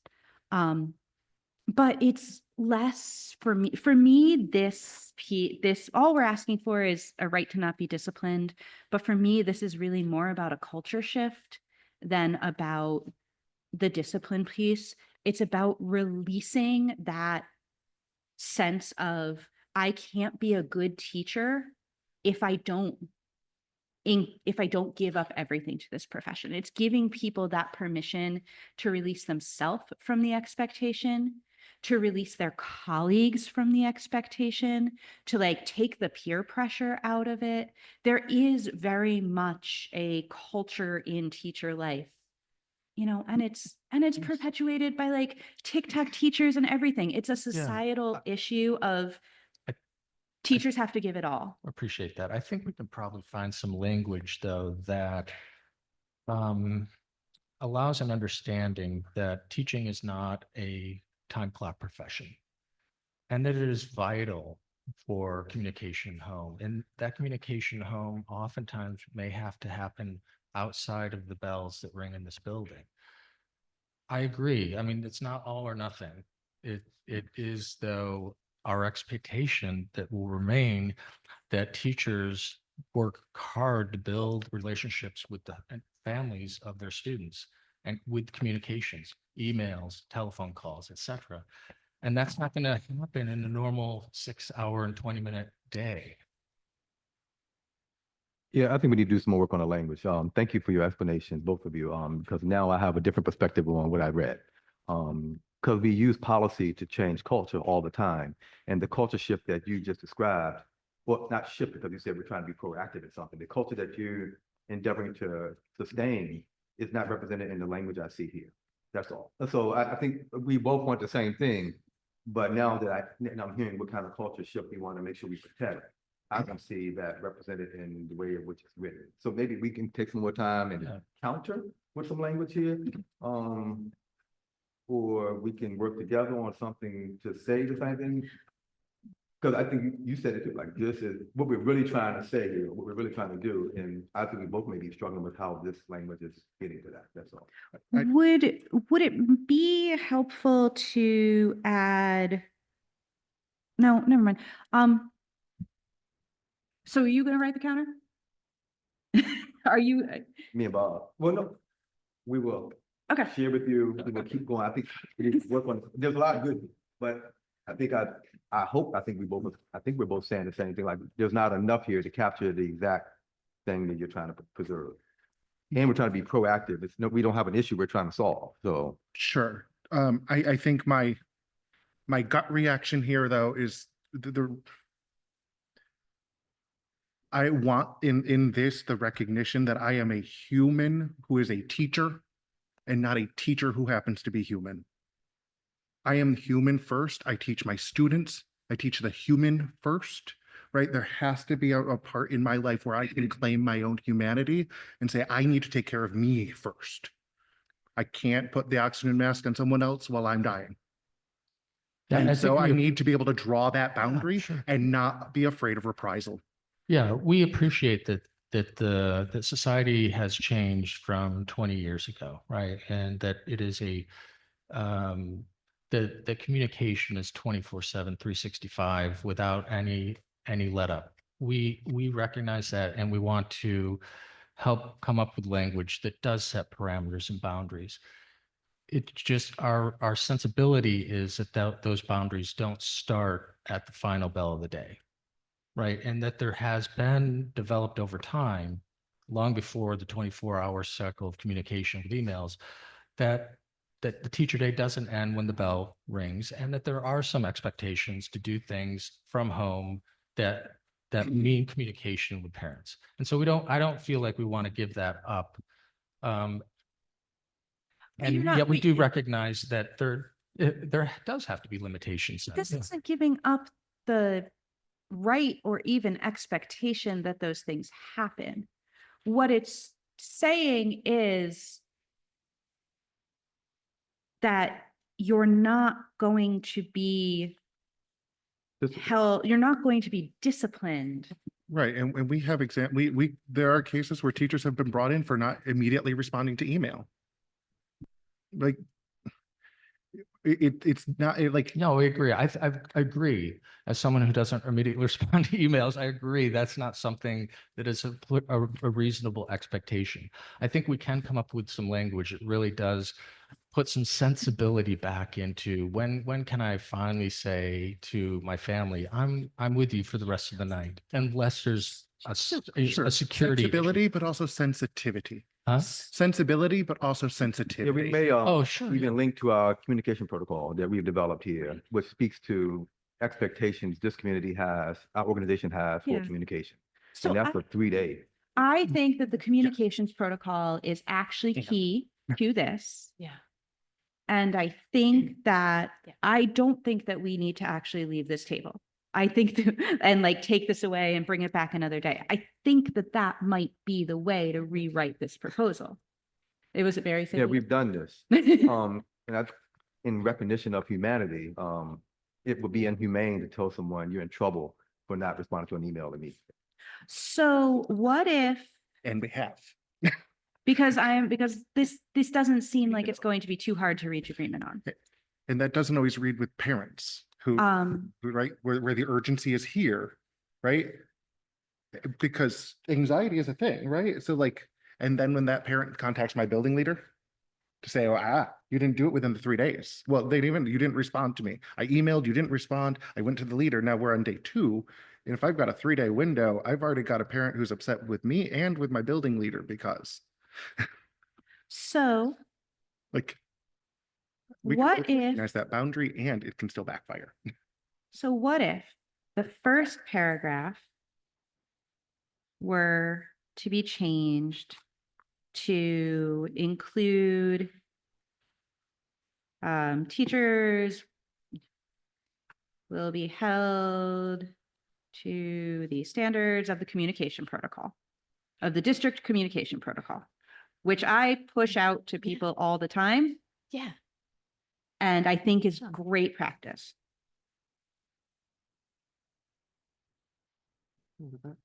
Protocol may not be disciplined for failure to communicate outside of the school day, provided that it's within the confines of the protocol. Like if you're following the protocol, then you can't be disciplined, even if it's even if it's. And in some way, maybe we need to refer back to what we mean by discipline, because I'm hearing different definitions of that. A conversation about this parent called me and I'm talking to you. I talk with my people about discipline and Okay. that like, you can feel bad and that's not discipline. Cool. You can be told I didn't like that and that's not discipline. Discipline has a very specific, definition in labor relations. That's not what David just mentioned though. I'm All right. I'm saying if we were to nod to the district communication protocol, if you're following the district communication protocol, you're not going to be disciplined. I think that you all want this second paragraph here, which says, if teachers are working outside of the school day, we're not paying them extra to just do their work outside of the school day. Right? And that teachers may choose to engage in these activities on a voluntary basis, communication outside of the school day on a voluntary basis. However, no extra compensation will be provided to those who do unless otherwise defined by the CBA. And their work will not set precedents or define expectations for themselves in the future or any other teacher. Tears. And then the piece about, we recognize that some people may need to be more available, and we can do that on an individual basis. I mean, my initial reaction as I try to pull up the communication protocol with, is that the time limit is the end of the school day, and that has never been quantified as the end of a teacher day and the end of a teacher But that takes it, communicating home. But There the end of the is no school day end. hold on. The Okay. end of the school day piece was in the first paragraph that we're striking. Oh, thank you. Yeah, I'm very by sorry. striking that piece of the first paragraph and rewriting the first paragraph to say, follow the communication protocol. As long as you're following the communication I don't have protocol, it you memorized. can't That's why I'm looking it up. can't be disciplined. I mean, I think the communication protocol may have been written for a different purpose, right? I'm not trying to be a blockade here. I'm just uncertain of the. Bob, can I say something? You and I both know if you try to discipline someone for not answering an email at 5:30 at night, it's not gonna happen. Like, it's That's what not, I'm talking about what we're talking about. Yeah. right? Yeah. So But I think I don't. what is, I don't understand what the block up is. I don't want to codify something that negates what the expectation of teaching is. The expectation is not to be available 24/7 or at 5 Right, o'clock I- or 6 I o'clock or totally- 7 o'clock or 8 o'clock at night. I totally agree, 24/7, totally unreasonable. I get that. I'm just not certain of when we would start to say it's unreasonable for a principal to expect the teacher to call home when the student had a really bad day. Or to answer a parent email when their student comes home and says this happened in the classroom today. Then they can reach out to the administrator. Why does it have to be the teacher that they have to call? Well, because the most important relationship for students is teacher-student. Right. And then less important, but still important, is teacher-principal, And I believe. or that excuse me, part- student-principal. I believe that part of the impetus for the paradox. communication protocol in the first place is to help set reasonable parameters for sense of urgency Agreed. in the community at large, right? This is, and to say, and honestly, at this point, we are required to follow the policies and protocols of the district as part of our professional duties anyway. We're already held by the communication protocol, right? Like, we already could exercise the right to use the communication protocol as our guidance for how we communicate, right? Because it is the district communication protocol. Yeah, no, So to- that's why I'm now struggling with why we are including this. We have all this language and everything in place. For It- me, what putting this into the Okay. contract helps me to do in a position of leadership is, especially with new and newer members, as we're going through, what are your rights and your responsibilities as defined by the contract that you have signed to do this work?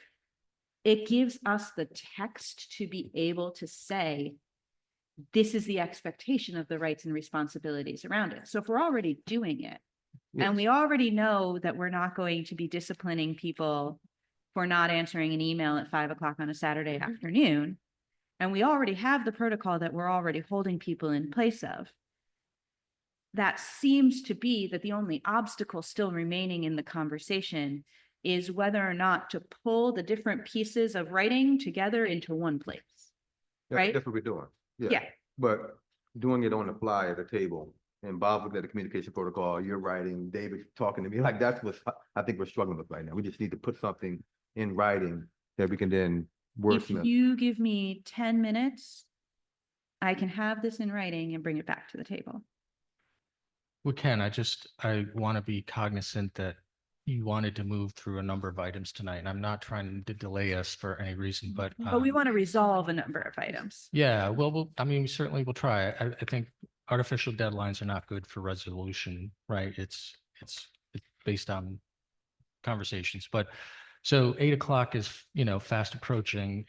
I think what I'd like to do is develop language that really accentuates the positives for communicating home, and then tries to determine when does it become unreasonable for the expectation of,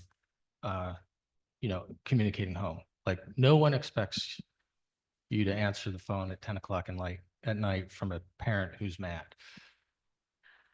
I So- appreciate that. But that shifts the focus on when is it appropriate for you to call a family, which is completely different from when is it appropriate for your boss to call you and expect you to answer? When is it appropriate for? Oh, I agree. Yeah, When is it appropriate for a caregiver? When is it appropriate for a student? I will to go this email far. You with the urgent, I totally need. agree. I will go this far. Your boss should not be calling you after the bell rings unless it's an emergency. And then you should pick up because it's an emergency. That I am in total agreement with. But Well, then let's put that in writing. Fine, because you do have pick up. the right not to answer questions when you could have been asked half an hour earlier before you left. And the principal will have to learn to wait until morning when you get back to ask the question, unless it has to do with student safety, right? And then the call is, please pick up your phone. We got a problem. I totally agree with that. But parents, I think, are different. I think they need more leeway, and I'm just cautious about that part. And I want to look at that a little differently. I want to caution us to running into a heap paradox. A what? A heap paradox. We all know what a heap of sand looks like. A heap? A heap, a little Oh, pile, pile right? of stuff. But Okay. we also know that if you put a single grain of sand here, that's not a heap. And if I put one more sand there, well, that's not a heap. And so we also agree that putting one more grain of sand will not create a heap. So a single grain of sand won't make the difference between not a heap and a heap. And yet we know the difference between a heap and a grain of sand. Yeah. When we talk about a teacher's workday, we're running into a heap paradox. When does that reasonable time come to be in place? Where is that boundary reasonable? If we say, okay, well, 5 o'clock, that's still reasonable. 5:01, that's still reasonable. 5:02, again, there becomes a point at which we can still say these little bits, these increments aren't individually substantial, and yet we can recognize that there's a point at which, now it's a pile. Yeah, I agree. I totally agree. I think you avoid that by agreeing to a certain time. I feel the end of the last bell ringing is too soon to end the obligation to communicate home to parents. And others may disagree with me, and certainly if the boss I disagrees, think then you I can drop capture it. all of the rich conversation in some language, if that's the wish. From my perspective now, having heard the conversation, I would rather we stay away from trying to codify this, because I think it's just gonna get hard. And we may not do it in a way where it's gonna support the culture that we're trying to sustain, knowing that we don't have an issue we're trying to solve. That's just where I am, but. Oh, just a quick, my last little thing here, and then I promise I'll switch over. It's just, so I've been talking with other folks who are looking at unions, and one of the things that I've talked about things is when things are working, where's the harm of writing it down? If this isn't a problem, and this does not, and this reflects the current status of it's not a problem, where's the harm in writing it down? That's why I mentioned the communication protocol. We're gonna Right. codify that somehow if we're gonna do this. Do you want me to write a new draft of this? Do you want to write a new draft? of this? Now that you're offering again, yes, we would like to do it. You would like to do Yeah, it? because I liked how you were framing it, Bob. And so if Okay. you- give us an opportunity Then, to then we frame. do have one additional question. I guess maybe the question is, what quantifies an emergency? Yeah, Um, it would be an emergency, like a kid is missing. They didn't get on the bus. We checked the video. You were the last person to have them in your class. Did you see anything? Right, it is In the draft. that you- clear and present security or safety issue. In the draft that you revise, please explicitly Yeah. state what constitutes an emergency. Yeah, it will be, Okay. yeah, it will be language similar to that. Like, Okay, can we have that language by next week to bring it to next week's agenda? yeah. Okay.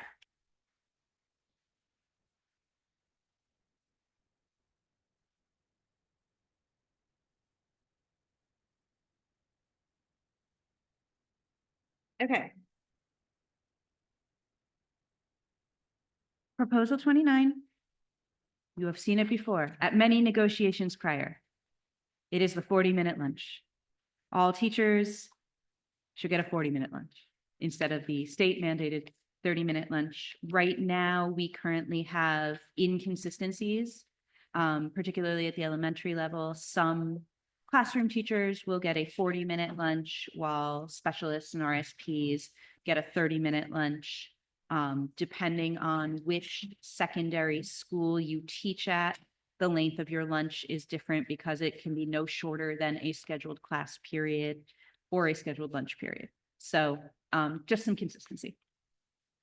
Do you want to talk a little bit about, I think you had a better understanding because you were an elementary principal about the 40-minute lunch. Oh, yeah. with the information and the data we have in front of us right now, at a 7:42 p.m., 7:40 a.m. start, 2 p.m. stop with a 40-minute lunch and recess, we're allowed to meet educational minutes.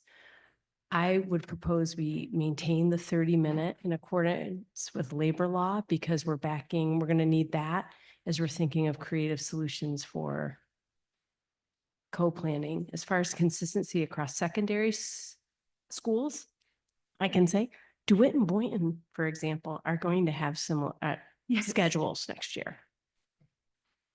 That's really important for a variety of reasons that I won't go into. So if there are immediate inconsistencies other than that, that I would want to hear about them right now.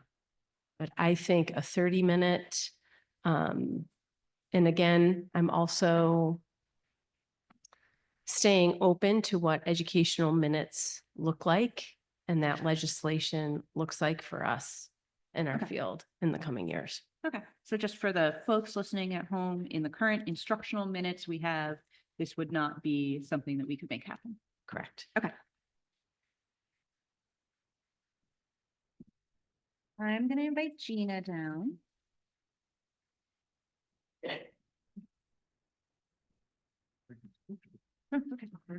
Gina has helped to do a lot of thinking around Wednesday meetings. She and I kind of, Catherine, before you go there, can I say something about the lunch before? well, we can't know because we can't do it in the current instructional minutes that we have. I understand, but at the high school, some people get their lunch during lunchtime with students, which is a lot different time than if you have your lunch during a prep period. And so therefore, there's a pay inadequacy. Some people get more time than others. And I think that's something that the district should consider. Gina and I have been doing a lot of talk about Wednesday meetings and how to effectively use Wednesday meetings to be able to meet both some of the district's goals and some of the ITA membership goals around how having a little bit, in some cases, less flexibility, and in some cases, more flexibility in the way that Wednesdays can be used to better meet the needs of our folks to do the hard work that we have to do. We are proposing that right now, for folks at home who don't know, we have an alternating schedule of 60-minute days and 90-minute days, and we would like those to be consistent. We would prefer that they be the 60-minute. So that we never have to know, is this a 60-minute day or a 90-minute day? They're just all 60-minute days. And that should a fifth Wednesday occur in a month, we would love to see those go away. We would like to see a actual designated time to when staff meetings, those whole school meetings start, because right now I think the contract says immediately after, but we can't start a staff meeting immediately after the last bell because students are still in the building, they're leaving. We suggest that staff meetings will start no later than 10 minutes after the end of the student's school day, gives people a human amount of time to help get kids out, use the restroom, grab a snack, get to the staff meeting. Teachers will have input into the development of the staff meeting agendas. We already have this. These meetings can be arranged as whole staff meeting, department meetings, grade level meetings, or any other way the school community sees fit, provided mutual agreement has been reached. So just making them a little bit more flexible. 10 minutes of each meeting will be designated to ITA business.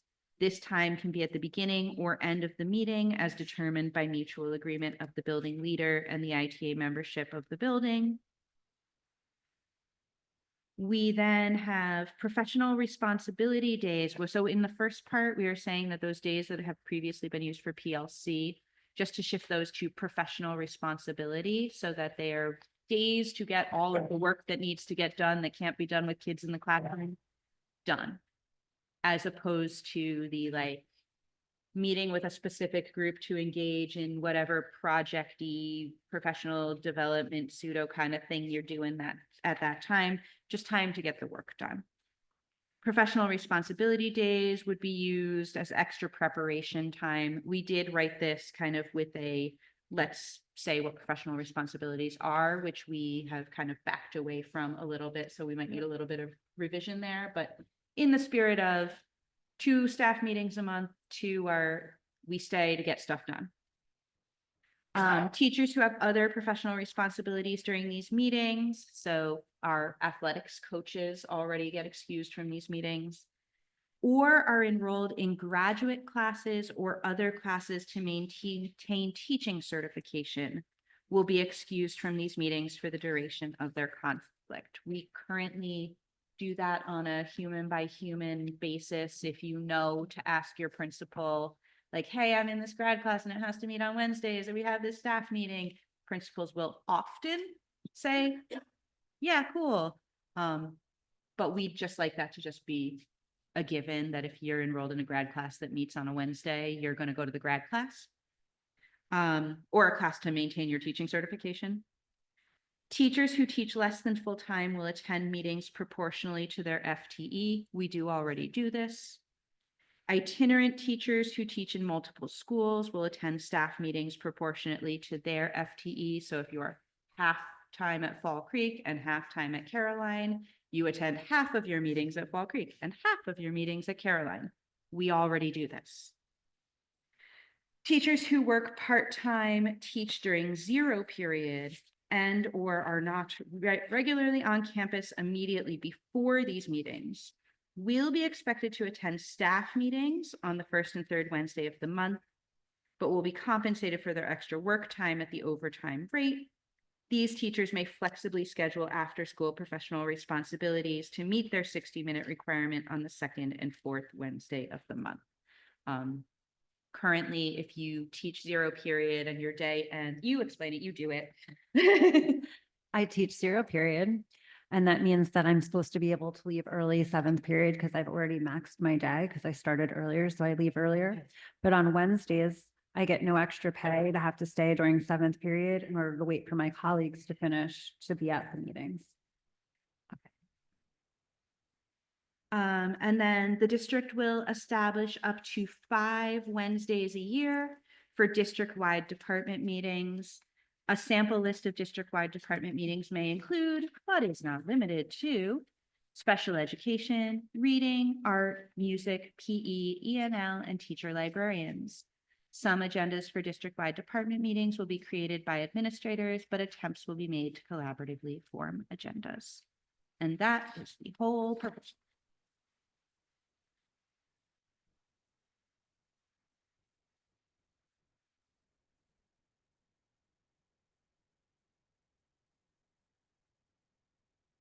Thank you. Can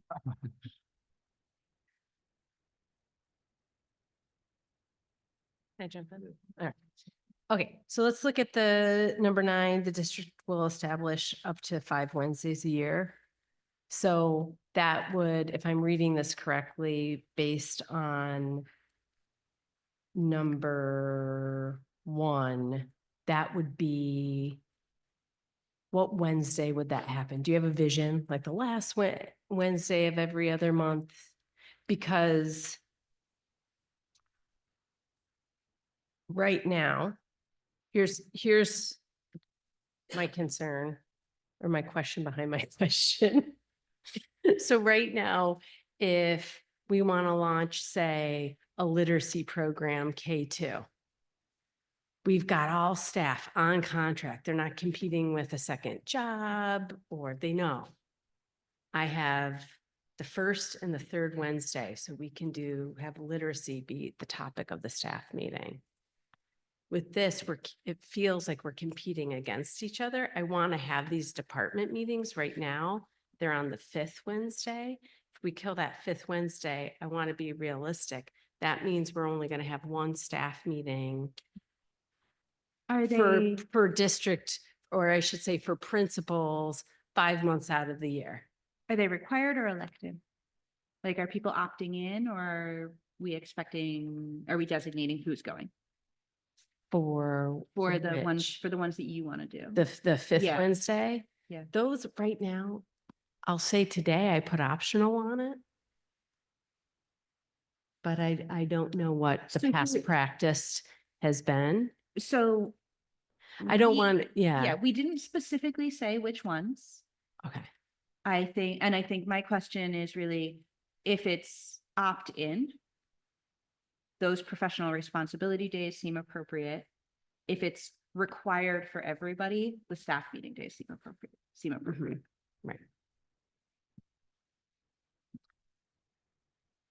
And I'm open to designating and stating that in here. Okay, so then on the reduction of time, so we're looking at a reduction of time on Wednesdays on the 2nd and 4th from 90 to 60. So could we have that 60 minutes be on a Monday, the first Monday of every month? Instead of Wednesdays? No, we're just relocate, if we're gonna cap it at an hour, Mhm. right, for secondary and elementary, that 60 minutes that now we've cut, can we reappropriate that every Monday? I don't think I. Or once, the first I Monday of every understand- I month? understand what you're saying. Or are we just giving that How up? How about as you work on a repackaging of salary? That I think that there's room to Right. move, I think that there's room to move some of that. I think there's benefit in having predictability that we're Yeah. going to have a shared learning experience. And I think there's benefit to definitely collaborating. So the ones I checked that, yes, let's do more of this, the collaboration and getting input on what's needed. Number 7. Number 8, I see that tension and I'm thankful for teachers who are doing a 0 period, given a 7 period IHS bell schedule. So that what I don't want is to set up a situation where you're somehow speaking to the humanity, not feeling like you're part of a collective team because of Yeah. when are we going to schedule the collective time and conversations for instruction? Yeah. And I really like 9 too. I really love this idea of codifying the district, the department level. Yeah. Like, I think, Supports that are as what is happening with social workers and school psychologists. What do you need for your profession? right. So I think there's really al- appreciate that. I also appreciate, I'm looking at a note here from a member who had to leave, but I appreciate the notion of bringing that 90 down and considering reappropriating it, especially for folks who have after-school childcare concerns, 30 fewer. Yeah. When you pay by the minute for childcare, 30 fewer minutes is Yeah. game changing. So now I'm gonna go big. Number 2. I think it's really realistic and again, important that people go to the bathroom and have. Before we start our staff meeting, like a realistic start time. It is amazing how if you are not a public school teacher, how important the statement, I think it's really important that people go to the bathroom is. Like, Yeah. it is absolutely It's a thing. a huge issue in our profession. And you have folks that do duties after school, like getting kids onto buses that are constantly missing the starts of these meetings. So Because- I appreciate that. I really appreciate that. So if we're starting at 2:10, Mhm. are we open to going to 3:10? Because if we're starting at 2:10 and we're giving 10 minutes for union announcements, which is important, then we're looking to Yeah. have a 40-minute instructional conversation. So did I No, understand that? I think that if we are saying it is a 60-minute meeting that starts 10 minutes after the last bell, 10 minutes of the 60 is for Thank you for is that for ITA, then yes, that's Perfect. part of the problem has been the CBA currently says meetings start immediately after school and are 60 minutes long.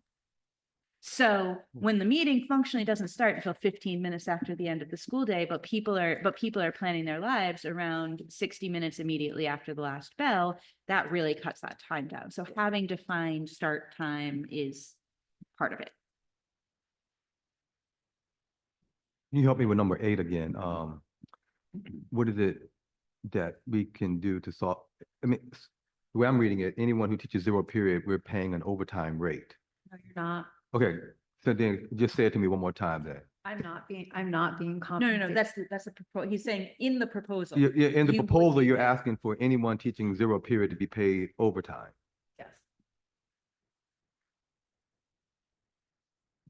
But also in the. But if I'm- but that would only be for the 2 staff meetings.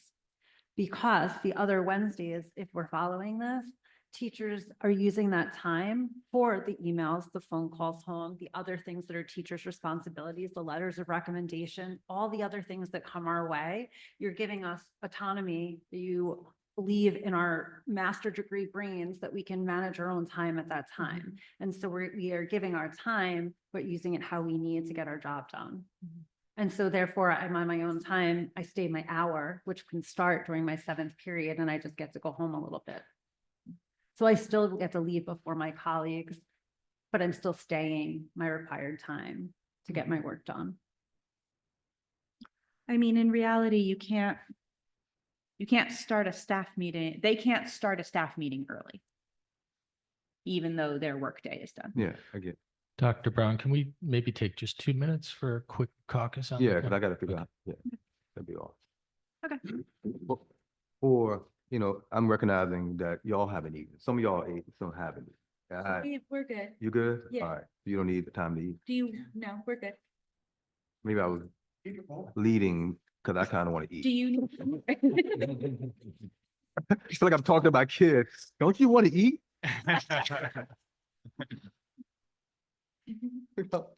I'm good because we only have an hour left. Take your 10 minutes across the hall. There's really delicious food. Eat it Yes. while you're across the hall having your 10 minutes. So we got-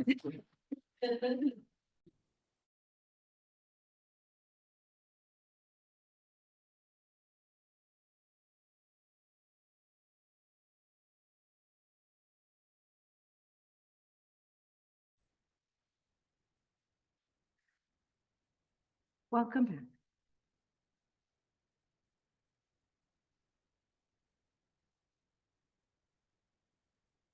Back on.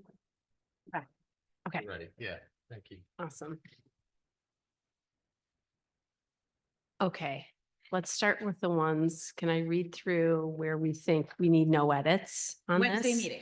For the Wednesday Yes. meetings? We're on proposal 39 Wednesday meetings. All right, so number 3. Number 6. These are the ones with no edit. No edits, Okay, so we right? can I think that's the tentatively way- agree to. Yeah, tentatively read number 3. Also, you said 2 earlier. Oh, well, here I had one question on number 2. Okay, well then let's just go through the ones that Okay, we. but I'm gonna no put TI edits. next to 3. 3, 6, 7, and 9. No edits. The ones that need editing, number 2, we have, I think, just being a little bit more clear, staff meetings start no later than 10 minutes after the end of the student's school day and are in session for 60 minutes. Or something like that. So, because I misread that the first time through. Okay, so and are in session for 60 minutes. Okay, we can agree to that. 60 minutes, ICA meeting inclusive. Yes. Yep. Yep. So then for number 4, the edit would be, I would just say this time can be at the end of the meeting. Just this time can be at the end of the meeting? Yeah, Can I push back on that one? you sure can, David. So I would say in my building, I lead with the ITA meeting. It allows my building leader a little bit more time to make that transition. To finish up what she needs to do at the end of the day with buses, in case there's a little bit more kind of layover. She and I coordinate to know how to start her meeting so that when I finish with my 10 minutes, we can easily transition so that she's able to step in and move through, and it kind of smooths that all out. Got it, David. Same at Great. IHS, just throwing that in there. Yep. Yes. By the time buses, yeah. Yeah, thank you Thank you. for pulling back my elementary focus. Thank you. Let's Appreciate it. let's The also secondary input. let's swap. I'd like to put 2 and 4. Either make 2, 3 and move 3 up, or make 4, 3. I just like to put 2 and 4 so that they're 60 minutes, 10 minutes of which is ITA. Great. Okay. Do you have a preference for where? No. Okay. Cool. 3 to 2 makes more sense. 3 to 2 makes more sense? Okay. Yeah, so because the number 3 is about the nature of the meeting itself Okay. and how it's planned in advance, whereas then you're getting into the specifics of the actual day of meeting. Okay, so 4 is tentative agreement. So that just leaves us to talk about 1, 5, and 8. Yep, 1, 5, and 8. Okay, so here. For 1, we need to come to some agreement on what we're doing with the 60-minute per month that we're decreasing it by having every Wednesday be 60 minutes. What are we going to do with that additional 60 minutes? Okay. For number 5, we have to talk a little bit about language because I appreciate this is connected with the Yeah. professional responsibility. I want to be transparent that if enacted this, well, as I'm reading it, it ends PLCs. Am I reading? It ends the codified practice of PLCs. Okay, Should teachers choose to engage in PLC type work? Yeah. Or attend extra PD that's offered on those days, that's totally within the realm of what is acceptable. It ends codified PLC. okay. So we have normed and been on a journey around PLCs being something that you do that impacts what happens on the student's desks the next day, week, or month. And so I trust we're going to be able to find some way to get to that with the professional responsibility. I don't think professional responsibility and PLC are mutually exclusive because they're together. So I want us to just think about what language we want to use there. And this is why it's important. To me, the PLC is a group of teachers, educators, right? Ideal size 5 to 8. So this impacts number 8, which has people in standalone. And I would like to, I want to address the problem surface with doing a 0 period. And is that a 0.167 that goes through 8th period so that second and 4th Wednesday, you're having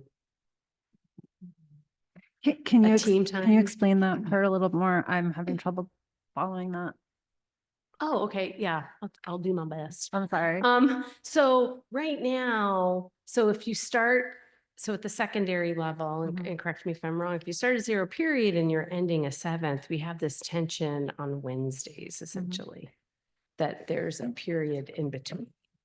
So there's a couple of options given the current contract that we can explore. So it could be an overage, which for people listening, right, is that 0.167 to do. So you're working continually through. We can't change the PLC time for unless everyone in the department, that's the tension, unless everyone in the department is doing a 0 period, you couldn't move your PLC Wednesday time to 8th period to be continual. But a 1.167 overage is for a daily For assignment. every day, yeah. So I'm So- just curious about, it would be good for us to take some data on the number of folks this is impacting so that we can solve the problem. I don't know if this number 8 is solving that problem. But I see a card up, so maybe. I'm wondering myself if there could be more clarity from the district on where you see PLC time fitting in Yeah. our schedules in general, because it seems like in the high school, we sort of lost that time in the 7 period day. and then with bathroom duty. So is the only time that you're seeing us be able to have PLC on Wednesdays? Oh, that's a great question. No, when I'm using time during the day, I'm thinking more department meetings, team meetings. There's all these terms we're using. And again, this is a reflection of being raised as an elementary principal that I'm using The only time elementary teachers really have for PLC is on Wednesdays. Yeah. So thank Okay. you for sharing that. Yeah. That's a great question. So one of the things about overages is that they need to be voluntary. So what if we were to have a 0 period teacher who didn't want to do an overage and be here 8th period? 0 period's also voluntary. Yeah, 0 period is also voluntary. Okay. But if it were if you're doing 0 period, you're doing it on an overage and you are also here 8th period because we need you here on Wednesdays for these meetings. What if they would just have to say no to the 0 period? So that would be part of the deal, which people have choice in agencies, so that's fine. One of the things that's a little bit challenging, and I'm going to let David speak in brief more detail about this, is as you get into more specialized fields in the secondary level, the effectiveness of PLC as a time for meaningful collaboration can be challenging. Yeah, so one of the struggles that I personally have with PLC is I am the only teacher of my subject in my building. And so every other week I have to come together with a group of people who also are the only ones who teach the only thing in their building. And we have to figure out what is the thing that we can do together that works for all of us in a semi-meaningful way. But the problem is that that's not something I can then turn around and take and work in my classroom. That's not impacting my students. I'm not able to provide better instruction for my students in that constraint. Whereas if I had a chance to prep material, do a research and be able to provide more authentic material, right? That's something I can do. And certainly I could do that in a room with other people, but it's not us. Like when we want to honor the PLC model, and we do, right? We get together and we really do try to honor the system, but it doesn't have the impact for us that it does have in areas where you have a common group of teachers or a common subject matter. Or I think honestly, the one that really stands out to me is the PFAT. Yeah. Right. Phys ed, it's Phys ed, Family and Consumer Science, Art and Technology. They're a department. They PLC. It doesn't always work for us either, though. Wait, I have an idea. Like, What if for number 5, we actually looked at, because in the PLC language, there's kind of that list of the things that you can do during a PLC. And it's Right. really like curriculum development, student assessment data. It's honestly just professional duties in a more structured and collaborative way. So what if professional responsibility days will be used as extra preparation time and can be used for any of the following professional responsibilities, and then we just pulled from that list. That takes away the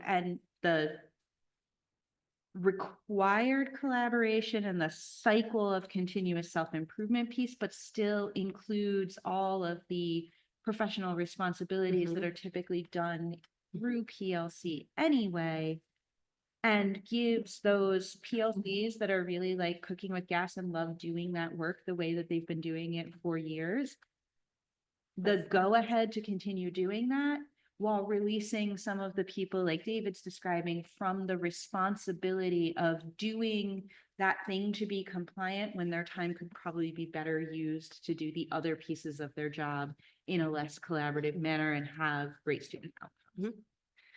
I have to say, Catherine, that makes so much sense to me, because even though David listed art as one of those departments that gets together, I'm a singleton myself in art. I teach fashion, sculpture, and photography, and no one else does. So in my department, we've already been using our PLC time that way. People that teach the same thing meet because they have things to talk about with curriculum. But since I'm the only person with curriculum, I bring up and ask my colleagues questions when I need, but I'm using my time to work on my own singleton. David just made it even more simple for me. So what if we said 5 professional responsibility days will be used as extra preparation time and can be used for professional collaboration and or professional responsibilities. Just, yeah, pull that collaboration forward with the language center, more bring it forward. In the There- current, There are other middle and high schools who have embraced the PLC model and would say they're really good at it, who have singletons.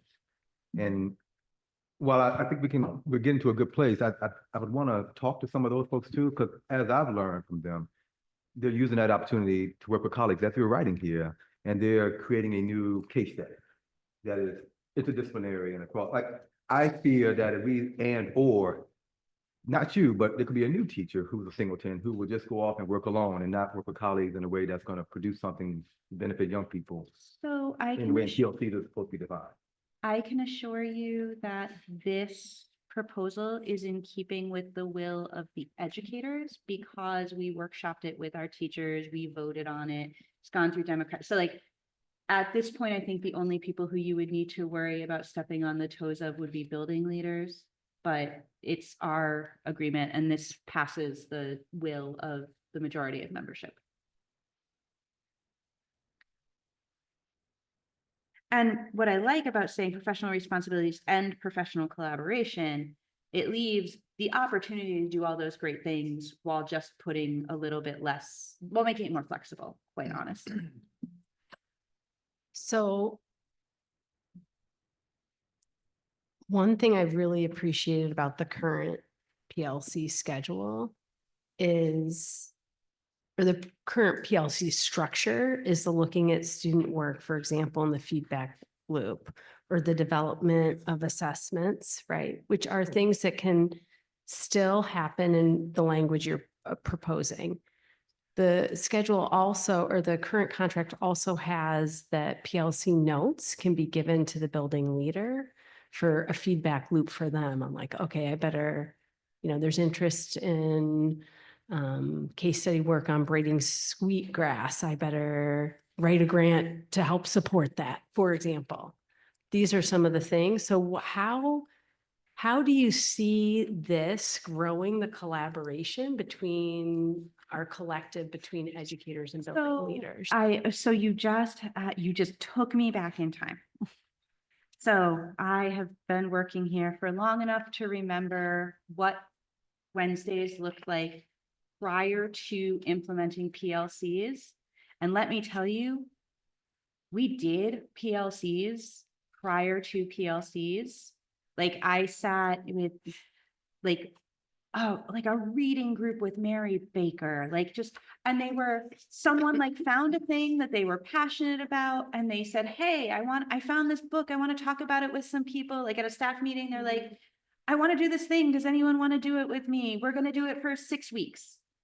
And the projects happened organically and people opted in and we were happy to do it. And we did it for the duration that it required.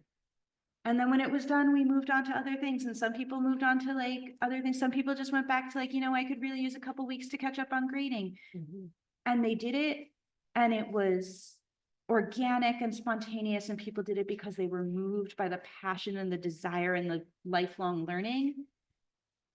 Not because they had to do it to be compliant with the directions. And I think that keeping it open, having those great opportunities of maybe it's a opt-in district initiated professional development on assessment cycles that people get, that new people get the training. And then it's and we can be the PLC and we're going to meet for 6 weeks at Lake Street, or Caroline can make their own PLC because they're all passionate about a thing. I think it's really that for me, I hadn't even thought about how much I loved doing professional learning before I had to do it as a PLC. And you just reminded me that when we have more agency and autonomy, we're so much more authentically engaged in the work. I agree. And let's keep that same energy with other proposals that we're putting language to where we're already doing something really well. because I was here when we negotiated this language in, and it's been, what, 12, 14 years ago now. Yes. And it was, and you, along with the other community treasurer you mentioned, Mary Baker, it was happening well. Yeah. And the conversation at this table, led by Susan Mittler at the time, was how do we scale that?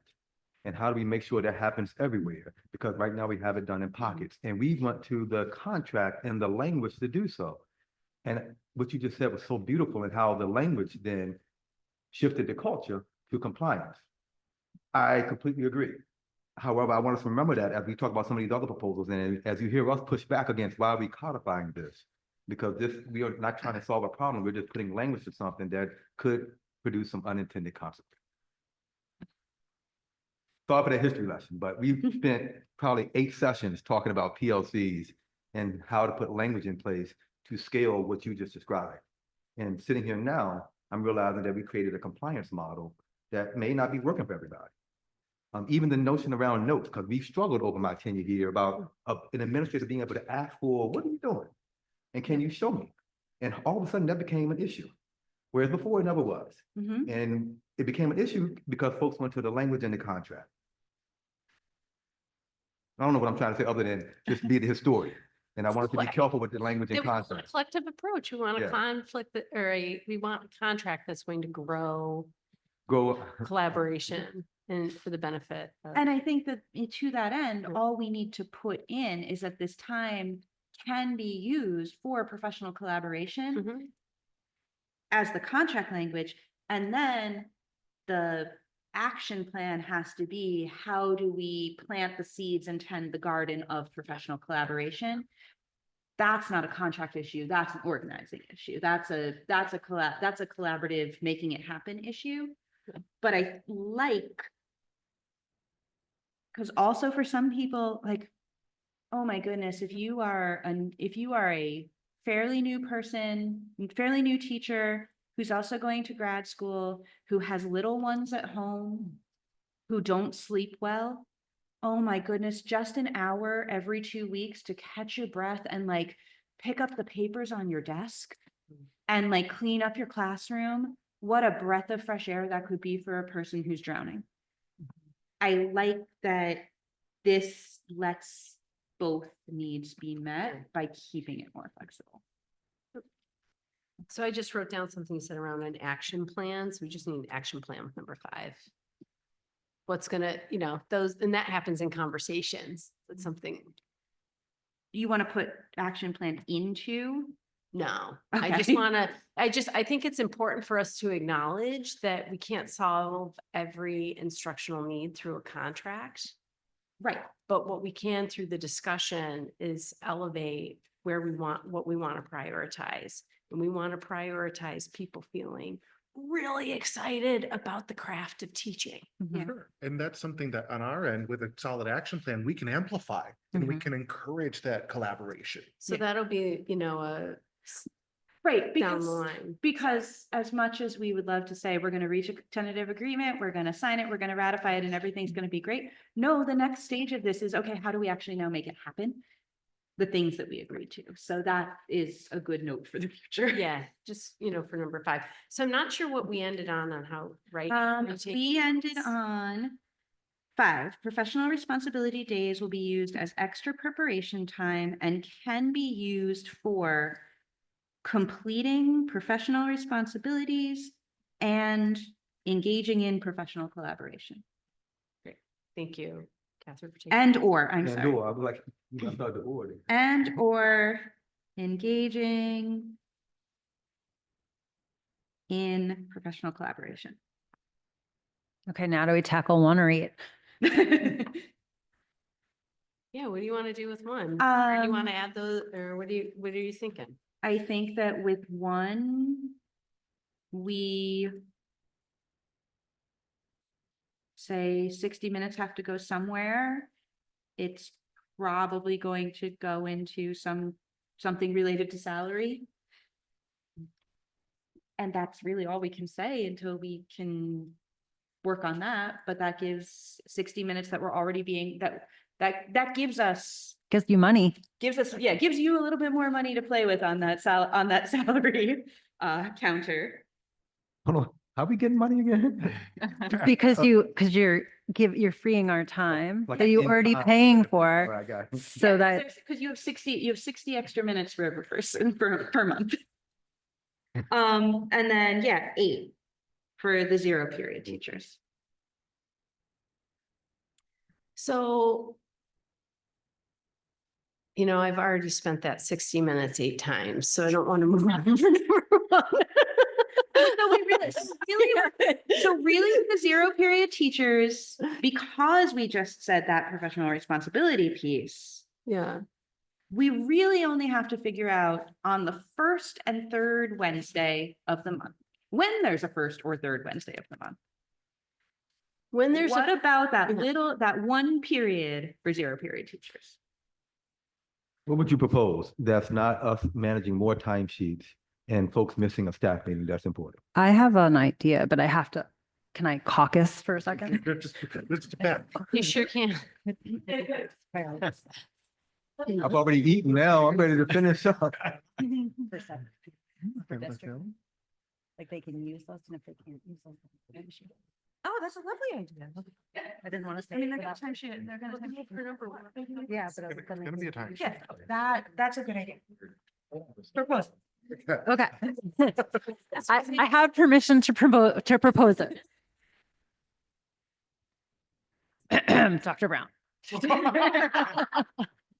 Okay, so what if for that time, you guys as a district, if you need a fail to fill or you have something that comes up, the district can use those 0 period teachers where you need to for 7th period because we're already here.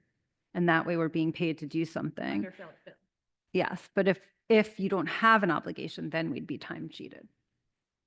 That would be time to. Oh, I see what you're saying. Yeah. So we get, right, a first refusal. Yeah. We assign a failed to fill. During that period. Yeah. We use them as the building subs where we need them. And if there's no need for a building sub, Then you're time cheating me. I'm trying to keep the administrative overhead with timesheets is crushing us. And every other proposal we have is to try to mitigate that. I'm hoping we don't add to. Wait. We can just do an FTE adjustment for those people. We just have to figure out what is the FTE allocation for Yeah. Yeah, 2 That's what I was, yeah. yeah, we want to do that. Oh, We don't want you going home and coming back. We don't want you missing staff meetings, but we don't want timesheets either. yeah, so we just need to figure out what is the Thank you. appropriate FTE allocation for 1 period, 2 days a month. Cool. Yes. And then add that to, Any way you'd retro that for all the years I've been giving you? No. Gina, stop. Yeah. I didn't hear what you said. No, never. But now I really want to know. So I don't- She wanted to know if it could be retroed in perpetuity. No. Perfect. Yeah. Okay, but can we go back to number 1? Because that 60 minutes, are you saying the 60 minutes? Well, I didn't quite, or maybe I understand it. I don't, I understand it. I don't agree with it. My gut would be, say, thank you for that Yeah. time back in our own lives. I mean, we currently have a contract that has working hours that include 90 minutes to 2 weeks in a month. If we go to 60, there is 1 extra hour a month of compensation that we will not be working, that you will now have to be able to like A day and a half, put somewhere. A day and a half. Yeah. right? 12 hours. Um, I'm using there's this 10 months. 10, Okay.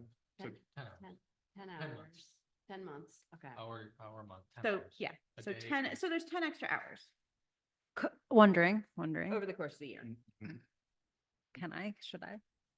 No, let's not, no, hold on. So I think that as you are, Oh, actually, okay. Hold on.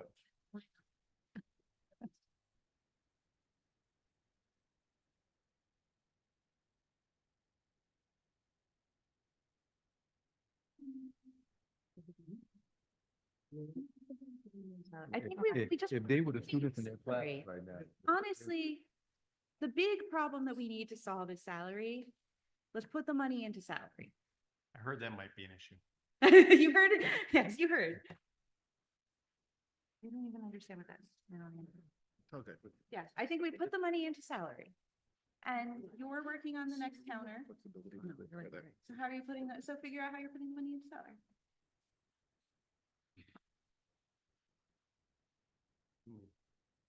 Or are we saying it differently? The money, the additional 10+ hours, you're saying we can use as part of our salary counter proposal. Yes, I think that's what I'm saying. I feel like if I'm understanding it, it's 10 hours. So let's pretend we're being paid $30 for that, for an hour. So that's 30 times 10, that's $300, right? Put it So- at the top. Right. So you don't have that $300, right? Yeah, I Because get it. you've I- already I'm given us getting to the everything you concept could. I didn't want to have when we're trying to shift to an hourly employee approach to. It's almost like if you're at 5% because you have no more, it's like you're giving us maybe 5.1 because we already have that. But it's not really money you have to come up with because you've taken something off our plate. How about we just call it a concession when we come back with a proposal that may require you to make some concessions? As opposed to trying to quantify it by an hourly rate. That's the struggle I'm having. That's fair. So there's a concession that potentially is on the table from you all that you will consider providing us as we come to you with some things that probably are going to require a concession. We came to you today and asking for an additional hour to your professional day and 10 minutes to the student day. Yeah, We know that will cost, yep. and it may be the 60 minutes. I As a want to concession. see it as part of a Of course, plan. yeah. It's just a different approach to language instead of trying to quantify it by minute. Yeah, I think take that hour and put it into the plan, and I'm interested to see where it comes, how it shows up in the plan. So we just really need to agree that we're talking about 10 hours Yeah. of time. That's it. We're talking about 10 hours time. We're talking about 1 hour a month. We're So- actually, we're talking about the value of 10 hours The- of time. Correct. The value of 10 hours of time. So that's why I just gotta say it, team. I'm sorry, Doc. But we have CSE meetings. We have, I like the predictability of establishing a day a month as far as planning for any professional development. So I don't want to just give away 60 minutes right now a month if that's going to be replaced with, I'm not I don't know about this. Yeah, I we're gonna- get the we're gonna concession. take one off the table and come back with something that makes some more sense. Good. Okay. We're good. That's part of a alright. package. Okay. That's what I think I'm hearing. We're not done with that one yet. Yes, I think we could go as far as to say, I mean, everything that's part of a tentative agreement is subject to the overall final package in the end. I think that at this point, we say, okay, we're gonna figure out what to do with the value of the extra time that we just took off the table. We do TA on one, and we say that proposal 39 with the revisions that we just talked about is on the tentative agreement table. And you, as you're working on your counter proposal, keep in mind that we just ate those hours, we can work them in somewhere. That gives you the discretion to figure out how you want to best use them, and gives us the ability to say, we have a plan for Wednesday meetings. Because it sounds like we're cool with saying they should be an hour long, we just need to figure out what to do with the hour, so holding up the agreement on the whole thing doesn't make sense. We're good. Okay. Tentative agreement on proposal 39. Thank you, everyone.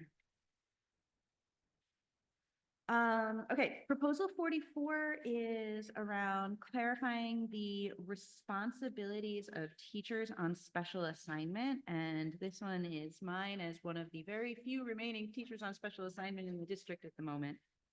But in working with the other, with a number of the other teachers on special assignment last year, one of the things that is a challenge in a teacher on special assignment role is that the roles are inherently creative and innovative and have lots of moving parts to them and are very individualized, which is great for the projects that we want to complete, but hard in saying where does the work of a teacher on special assignment begin and end? Where are those boundaries on it?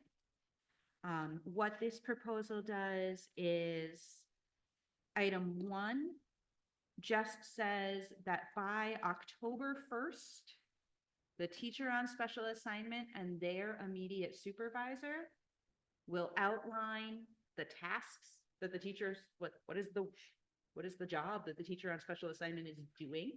So kind of a mutually agreeable job description, send a copy to the ITA.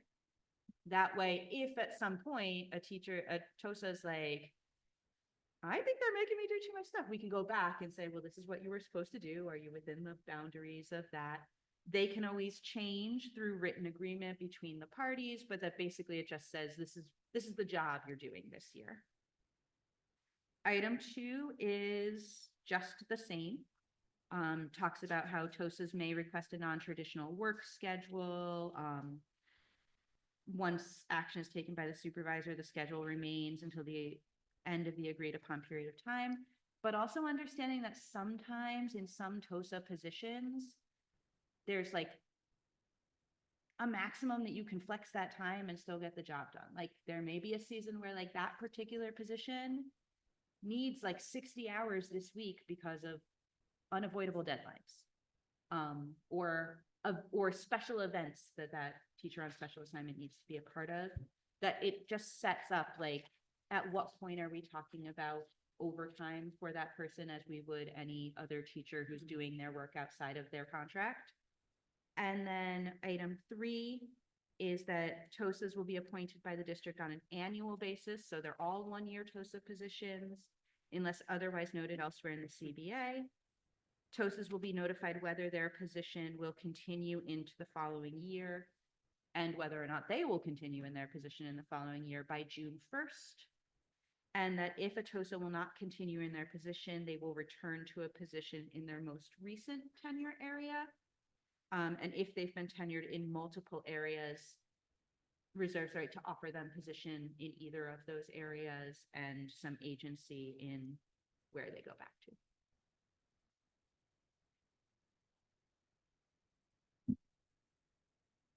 What's in place now? What's in place now is just number 2. It's number the 2. black. Okay, I was getting confused. Yep.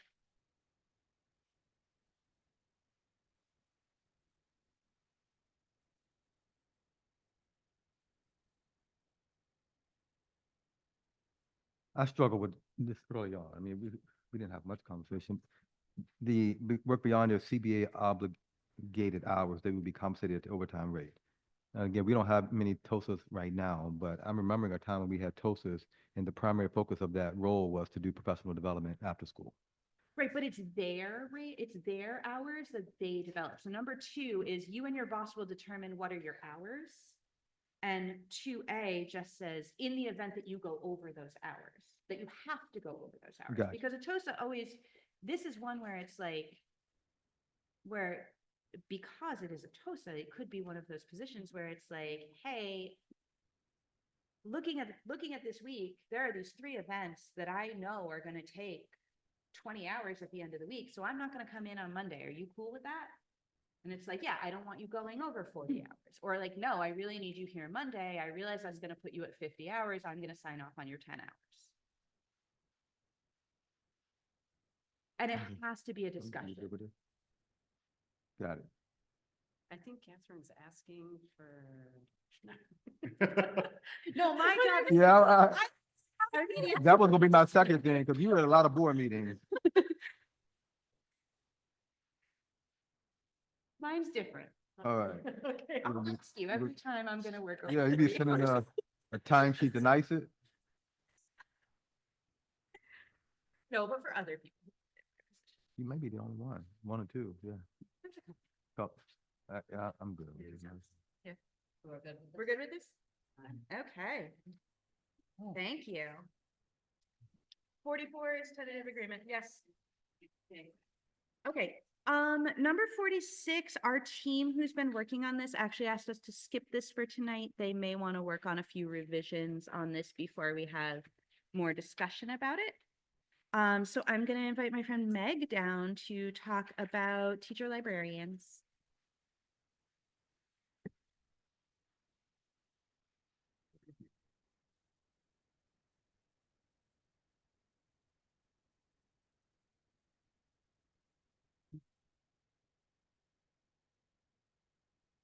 Hello. Hi. So currently one of our contract priorities as we're working with all of our members is we have a few positions that are just not, they are teacher roles, but they do not fit into the normal scope of how we schedule teachers and how we like determine what is teaching because they're jobs like librarians. We currently have no language in our contract specific to teacher librarians. So this would be introducing new language specifically to cover the unique position that is a teacher librarian position. So we're proposing to create Article 11T, scheduling of librarians. It's in the whole section of 11 that's about scheduling. Number 1 would be that each school building will have a librarian, a 1.0 librarian, either a teacher librarian or a library media specialist at the discretion and needs of the district, because those are 2 different certification areas, but we're fine with, using whichever one makes the most sense for the school. Each librarian's yearly schedule will be created through mutual agreement to best meet the needs of the building. So as we're doing master scheduling, the librarian gets to sit down with the master scheduler and say like, hey, here's how a librarian could work in this building in this schedule and things like that. Each librarian's daily schedule must include a duty-free lunch period, which they are legally entitled to, a daily preparation period for preparing instruction, and 40 duty-free minutes to handle administrative responsibilities of library management. And then librarians will not be assigned to supervisory duties or teaching assignments outside of the library or library tenure area without mutual agreement.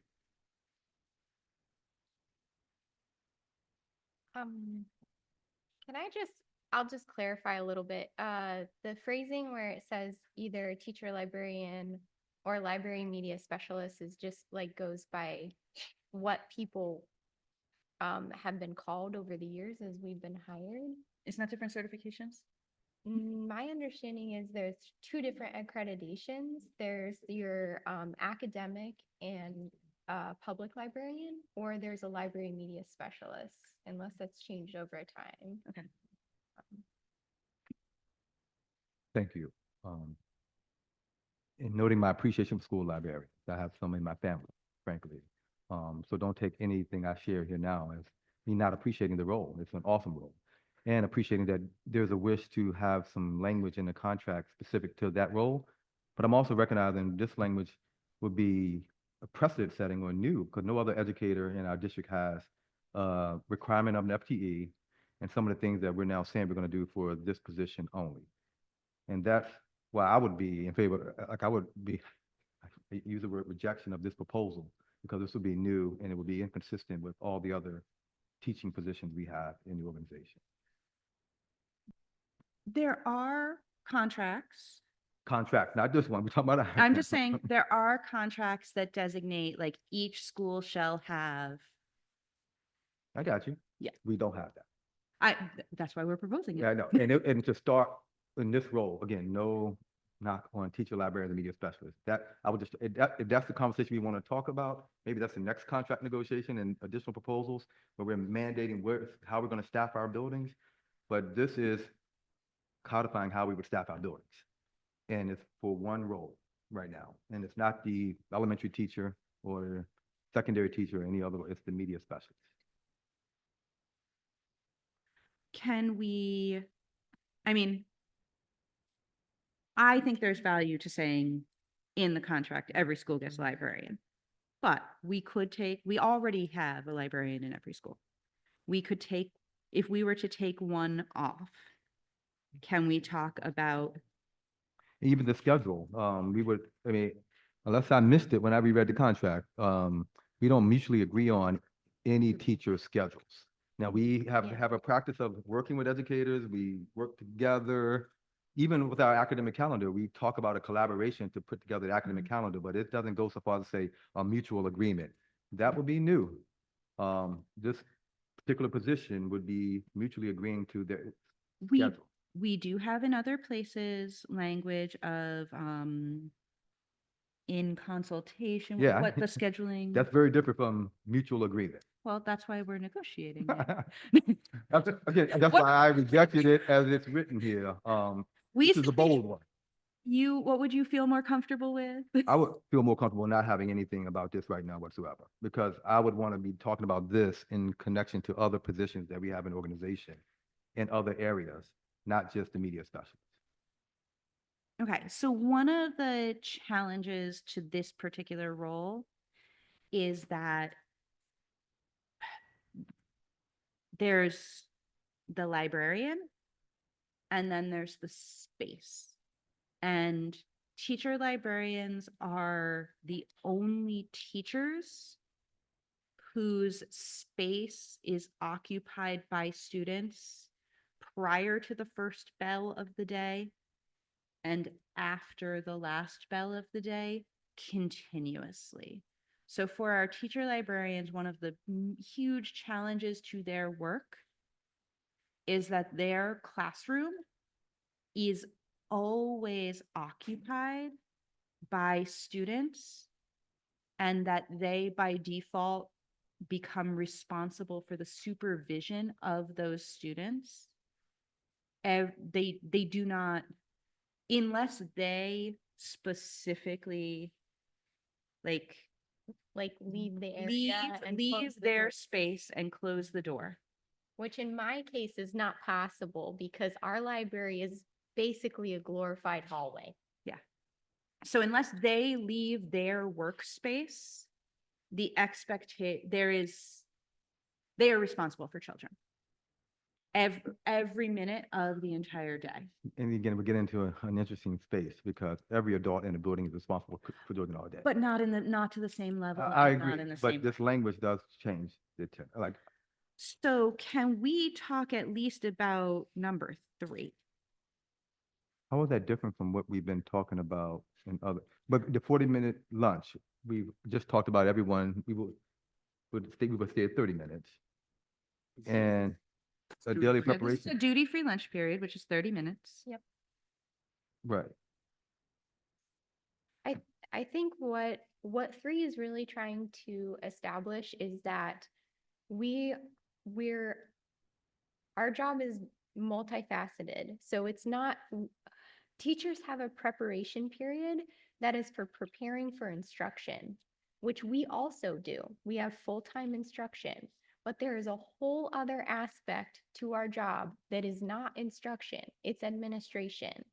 So it is everything from helping students select books and checking them in, checking them out, reshelving books, compiling a book and supply budget that services our entire school. Ordering books, which is an enormous task. We have removing books from the library, adding books to the library, cataloging, and that's just the books. We also have databases, clever pages.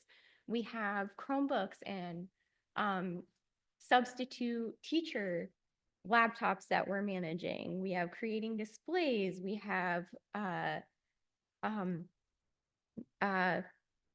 it differs for different schools. Like in the high school, they're managing all the graphing calculators that all the kids have. In the middle schools, they're supervising lunch and study halls. There's LACS has like a family, or they have committees in LACS.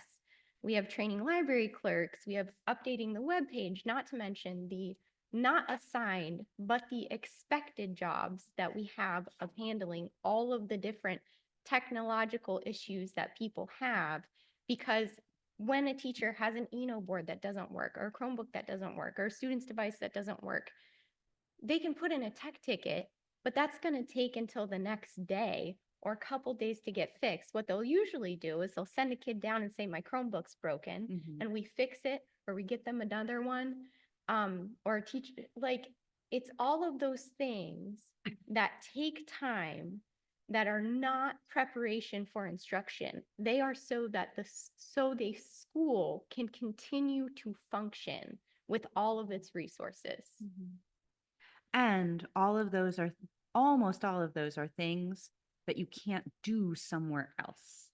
Yeah, you know, You have to do you're it talking in to the teachers library. here. Thank you for what you do. And thank you for listing it out in that way.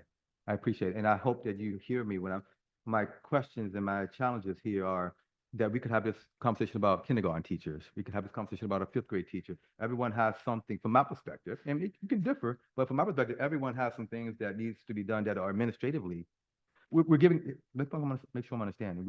You're asking for an additional prep period to do those things. Yes. And every other elementary teacher has that one prep time. Yes. And our members voted to move this proposal forward because our members understand the value of our teacher librarians being able to do that important work and the challenge that their working environment poses to them being able to do that work. Okay. So our members are okay with saying, yeah, our librarians, it's okay if our librarians get an extra prep period that I don't get, because they really need it because of all that they do for all of us. And I'm thinking back to how you started the meeting with asking us to think about the other bargaining units and other members who may be impacted by decisions we make. In this case, if we're just talking about that prep period now for the media specialist, I would wish to talk to our principals about what that would look like as they would build out a schedule. And what are some of the unintended consequences that I may not be thinking about now? Because that would be a big, as an elementary principal who used to do schedules, if I was thinking about now, how would I do this? I would just want to talk. We have a former elementary principal sitting right here whose brain we might be able to pick. Yeah, I want someone in the building now to talk to so I'm not prepared to agree to this. We aren't prepared to agree to this one tonight. I think we're down to that prep period as the question on the table. And we would love to bring this back the next time after talking to some folks. But again, I hope you are logging my questions and challenges with this, but in significant appreciation for what you do. Trust me, I've seen you particularly at work, and I appreciate it. Thank you.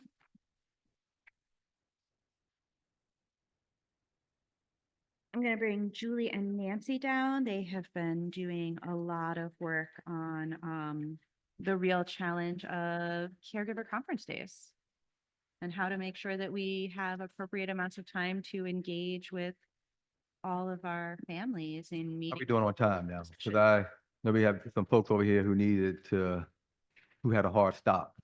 And I can't believe I'm the one doing a time check. But, We have two more, and one is just a revision to reflect a conversation from last time. I had to ask. We push through team with the one we have at the table. Yeah. Okay. So we've talked numerous times over the past few years about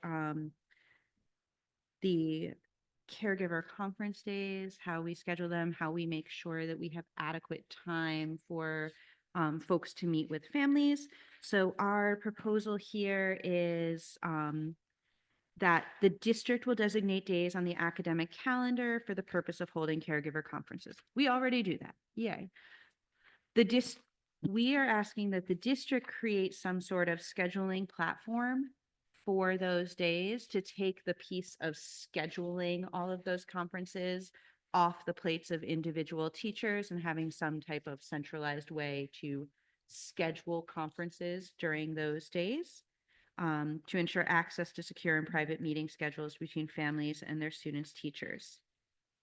In addition to the designated caregiver conference days, so those are the ones on the calendars, Teachers or caregivers may initiate meetings to discuss issues such as a student's engagement, rate of progress, patterns or behavior, or any other matters at any time during the school year, which is just an expansion of language we already have.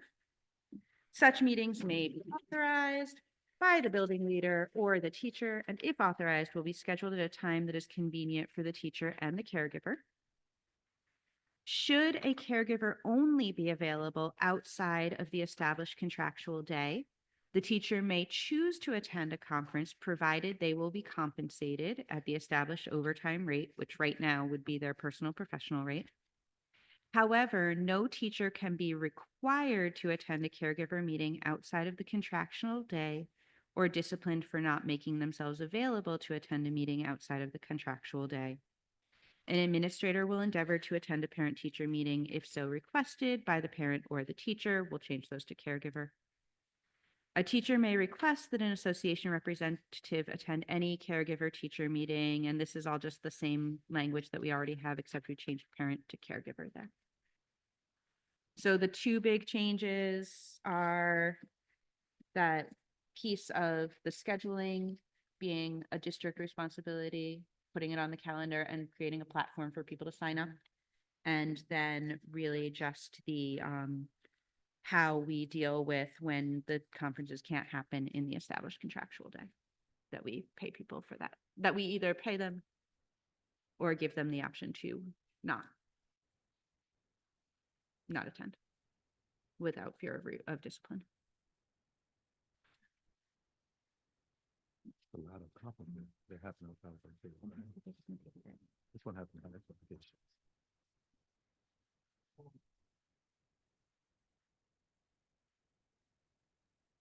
We're thinking through all the unintended things with the language. This is one of those ones, when we've been doing something where we're completely engaged and it's been working, then the language can change the tenor. I'm reading initially, my blink reaction is any parent conversation meeting that happens outside of what's been established on the calendar is a timesheet. So we did recently, we did have a grievance last year. Here's a little bit of the history. What we're finding is that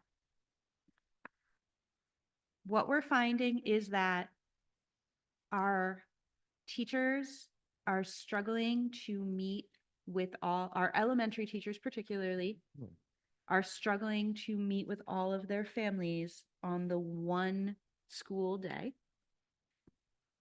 And that because the one school day is an inadequate amount of time for them to meet with all their families. So we have people who meet like over the course of time. We had a grievance last year where we did compensate some people for extra time that then created and shifted us to now we can also use the Wednesday meetings on either side of the day as those days. So the problem that I always like to come back to, what is the problem that we are trying to solve? The problem that we are trying to solve is our teachers are putting more time into caregiver conferences than the current system provides them. Agreed, and it's always been the case. So, and that's, I hate to be the play in this role, but then I'm just seeing this as a budgetary initiative because we would be investing in more family engagement.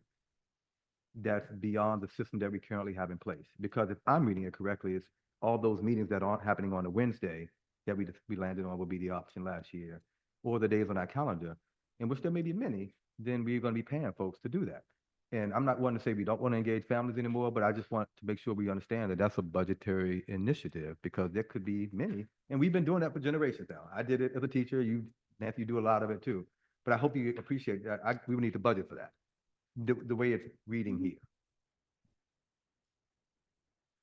I'm Nancy Braun. I'm a kindergarten teacher for anyone who doesn't know me. This proposal is really important to me because as a kindergarten teacher, many of the families on my roster, it's their first experience with the district. And so they're extremely motivated to establish that line of communication, that relationship.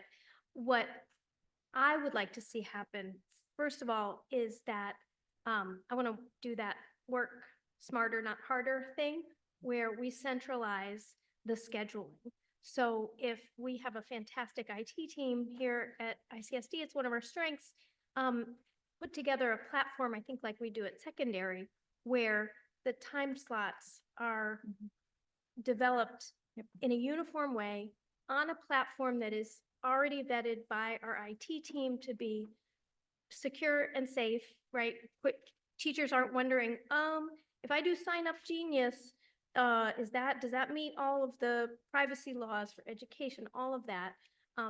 And we feel like then there's the group think around, well, how long do we make the conferences? And it's, and I think we will be better able to fit in connecting with every family if there's a standardized schedule and the meetings are unitized, and it will be so much more student and family friendly if there's one platform. So whether you've got, a child at elementary and one at secondary, you just know how to plug in, find the teachers and the service providers that you want to see, whether you want to sign up for one conference with your gen ed teacher and then, my kid loves art. I really want to meet with that art teacher. So I'll schedule a block with them subsequent to my classroom teacher. We feel like that's a win-win for everybody. I want to pause you for a second there because just completely building on that, by creating that platform and by leveraging technology in that way, it also provides us with an opportunity to address a frustration that, so David's now the Boynton PTA president, in case nobody knew that. He took on that as well. And he sent this forward. So in his capacity at PTA, but then also being a middle school teacher, frustration from families around caregiver conference scheduling. First, how do I schedule a conference? How do I know who to schedule with? And then also understanding the purpose of the meeting. And I think by having that almost like that ticket system, that also gives, when in my conferences that I did at middle school, we were often trying to figure out, do these parents want to come in for a checkup? Do they have a problem? Do they just having some purposes for the meeting that people are scheduling provides everybody the opportunity to have a much better experience. So that scheduling piece is really important. And I'm going to let Nancy talk. Okay, let me about the other pause. ones too. Let's unpack these issues independently. Because you have two former CIOs at this table. Yeah, I know. And it's- as I'm reading this language now, we would love to implement a standardized district-wide technical tool to solve an issue, and this is one. Now, but I don't see language around, every educator is going to be required to use it. So I would, if we're going to commit to this, and this is a budgetary implication, this has budgetary implication. I mean, I know these platforms and they will cost us some. So this is one of those things where I'm willing to talk about money up in advance. And I would want to say everyone's going to use it. That would be, if you were investing a lot of money in a technological tool that was going to make our lives easier, and Like your email, condition was, Canvas. I I can keep going now because we have a lot of tools that we've invested in that we're expecting every educator to use, and we haven't gotten that commitment in language. if So I there's, just want to make sure we're clear. if there's appropriate training and appropriate support and the time to use the tool, that if that were a part of this, if we needed to work it in for scheduling for caregiver conferences, I'm not I giving you a love it. blanket I think we're in everything. agreement, but I want to go back and talk about I'm not SIS. Everything, and especially not LMS and canvas, a everything else. blanket canvas. Come back and talk about everything else too. All right. Cause that first part, yes, we can do a platform and get that language tied. Okay. For the other part, what's up with the other part though? I think there's two Pan. different kinds of conferences, Mm. right? There's at elementary, we have one at the end of the fall marking period and one at the end of the winter marking period. Those are the regularly scheduled ones. And it does say in the language around the sort of as needed conferences, a conference where there's a concern or a question on the part of either the teacher or the caregiver, and that it's desired to have a meeting. It says no teacher can be required to attend a caregiver meeting outside of the contractual day or disciplined for not making themselves available to attend a meeting outside of the contractual day. I see that as you have childcare constraints. And you say the only time I can meet is during my planning period. That a teacher will not be disciplined for that. Am I correct on that one? Yeah, no way. I don't think in the history of, I hope not, that we've ever disciplined a teacher for not. Everything's really good until it's Until not. not. So sometimes we think proactively, sometimes we think reactively. If we're not disciplining teachers for them now, for it now, then let's just keep not doing it and put it in the contract. The compensation piece is what I want to get to though, because I'm reading it as if we're compensating folks who are taking that meeting during their planning period. So And if it's not the case, just say that and I can move on. Recently, there was a request from the school board that we add more time to the time we allot to secondary conferences. Am I correct? That there was a request and we added a half day to the I calendar? wouldn't say that was a request from the school board, just so that we have a shared timeline of the conversation. The request came from educators because they couldn't meet with all of the families. It came from caregivers too, like to David's point, I want to meet. We had some structures at the secondary level are in place before caregiver conferences and that the school-wide schedule allowed parents to meet with teams. And that's something we just have to communicate with about because that can still exist and the caregiver conference days at secondary. At secondary, we can, expanding it to a full day, the request was from educators and parents, can we expand it to 2 full days? And we couldn't and still make instructional minutes. So that is why in the academic calendar next year, there'll be a full day for secondary educators in the fall and a half day in the spring. We chose it that way based on input from educators. Essentially, when would they prefer, So, and caregivers said we'd rather know sooner. Is that? yeah, so if, Yeah. so if a caregiver reached out and said, I need to have a conference, every slot is full, what would the plan be? Right. So what would the plan? Okay, when's the team time meeting? And at the secondary, and I'm a little less familiar with the secondary schedule and contract prior to this, but David, maybe as a parent prior to this, there was spots in the schedule that it didn't have to be a whole caregiver conference day for you to reach out to meet with the team. Yeah. Kind of like that, like I would equate it with the RTI meetings at the elementary level. That's what with parents. So at the middle school, there is team time. There's currently team time in the schedule, which is when many caregiver conferences happen. However, only the members of the core instructional team would be able to attend those. So David and I have often had the situation where kid is struggling in German, caregivers set up a team conference because that's when you come in and talk to the teachers. German is not coming to the team conference. German teacher is over teaching during that period because the kids need to be somewhere for the team meeting to be happening. So, Right. maybe if he got the notice in advance, he would send some notes, we would read them on his behalf. Yeah, it's a good model for folks who teach on one grade level exclusively. Yeah. It is really hard for those of us who are across all Yeah. the grade Right. levels, right? I can meet with an 8th grade parent during my 8th grade team time, but my 7th grade parents meet when I'm teaching students.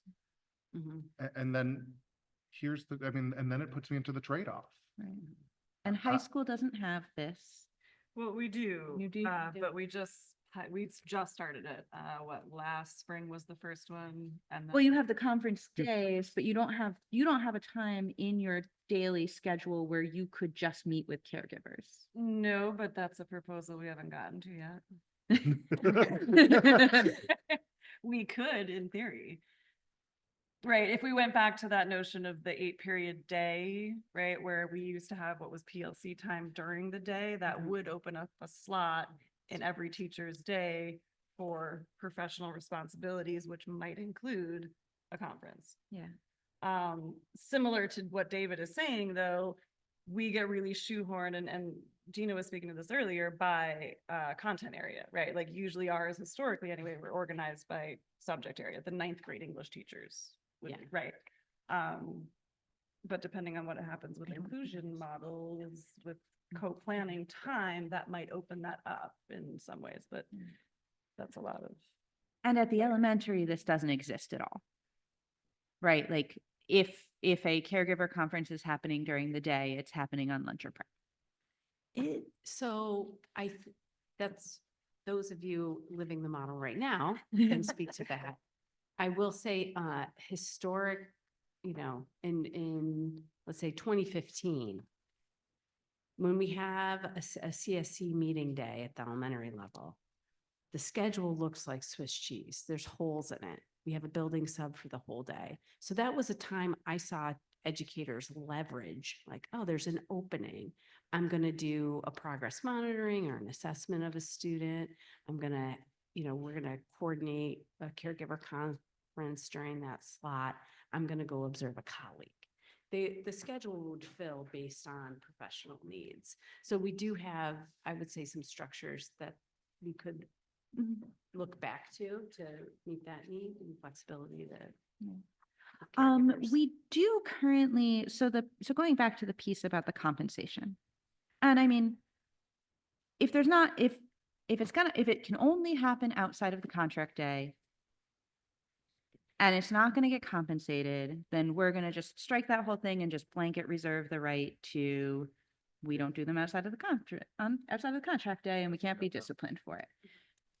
However, that limits the unintended consequence there is a caregiver who really just needs to have a face-to-face conversation may not have access to that face-to-face conversation.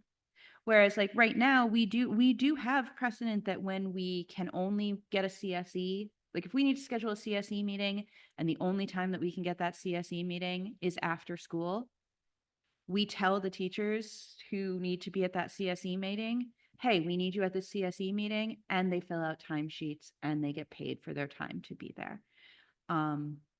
We are just asking here for, you shouldn't need an IEP for that to be the case. Like if the caregivers need to have a conference with you and the only time that they can make it happen is a time when you're not supposed to be working, we don't want to be the ones to say no, but also we don't want to be the ones to have to give up our non-professional time with no extra compensation. Like it just doesn't feel like we should be expected to do that, especially when we're already doing it for CFPs. And you're not. And this is not a perfect model. I'll be the first to say. And if looking to point to one person to put this on, put it on me. I wish we could afford to build in a budget initiative to say we would compensate every educator for taking that extra meeting that's needed in addition to all the other structures we have in place. At this moment in time, I can't afford it to codify it, and that breaks my heart. So if we're looking for someone to say, it's on me, I'll carry that weight. But in no way am I going to say you must do it. I wish I could say I do it and I'll pay you, and I can't say that. So can we, if we take out in this paragraph that should a caregiver and like on the back, on page 27, the first full paragraph on page 27, take out the whole first sentence and the word however. So start it with no teacher can be required to attend a caregiver meeting outside of the contractual day or disciplined for not making themselves available to attend a meeting outside of the contractual day. An administrator will endeavor to attend a caregiver meeting if so requested by the caregiver or the teacher. If we just take out that sentence, can we agree to the proposal? And that sentence is going in there because of an issue we're trying to solve, or is another one of these things we're trying to be proactive for something that hasn't happened yet? Wait, which sentence? No teacher can be required, because that's not there currently, correct? Right. So we're putting it there. We're codifying practice that no teacher can be required. And going We're back not- to my example earlier, I know it's getting late. When we tried to codify practice, it created compliance versus the engagement. I fear that reading that language, someone who will slip to the compliance model will say, I'm not doing them because I'm not getting paid. Whereas I'm looking at two educators who are doing it a lot now, and I recognize I'm not paying you for it, but you're really good at it. Wait, no, let me speak to this one. If we had a higher rate of tenured teachers in this district, I would be significantly more comfortable with entertaining that conversation. But when you are not yet tenured, you are not allowed to say no. Come on, Kathy, you're intimating No. some type of retaliation now. No, it's the culture. It's the culture. It is, you are not internally, first off, you don't know what you can say no to. You don't know who to ask what you can say no to. Some of our buildings have almost their entire staff are not yet tenured. So there's not the veteran teacher to say, you don't have to do that. You can't be disciplined for that. You don't have to do that. No, go home. Right? Like, it is about support. I am currently leading a unit where almost half my people are not yet tenured. This language helps me, helps David, helps Jake, helps our people, helps our mentors, helps our building reps have conversations with new young teachers that help them learn how to establish healthy professional boundaries to be able to be in this for the long haul.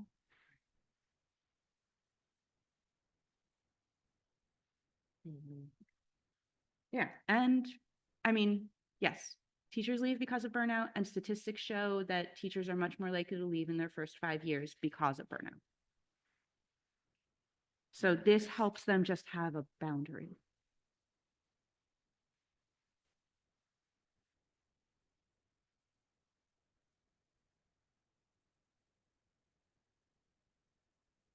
That's a bold statement, y'all. And I hear it, but we're connecting burnout to meeting with caregivers. And we are an active conversation. No, we're connecting.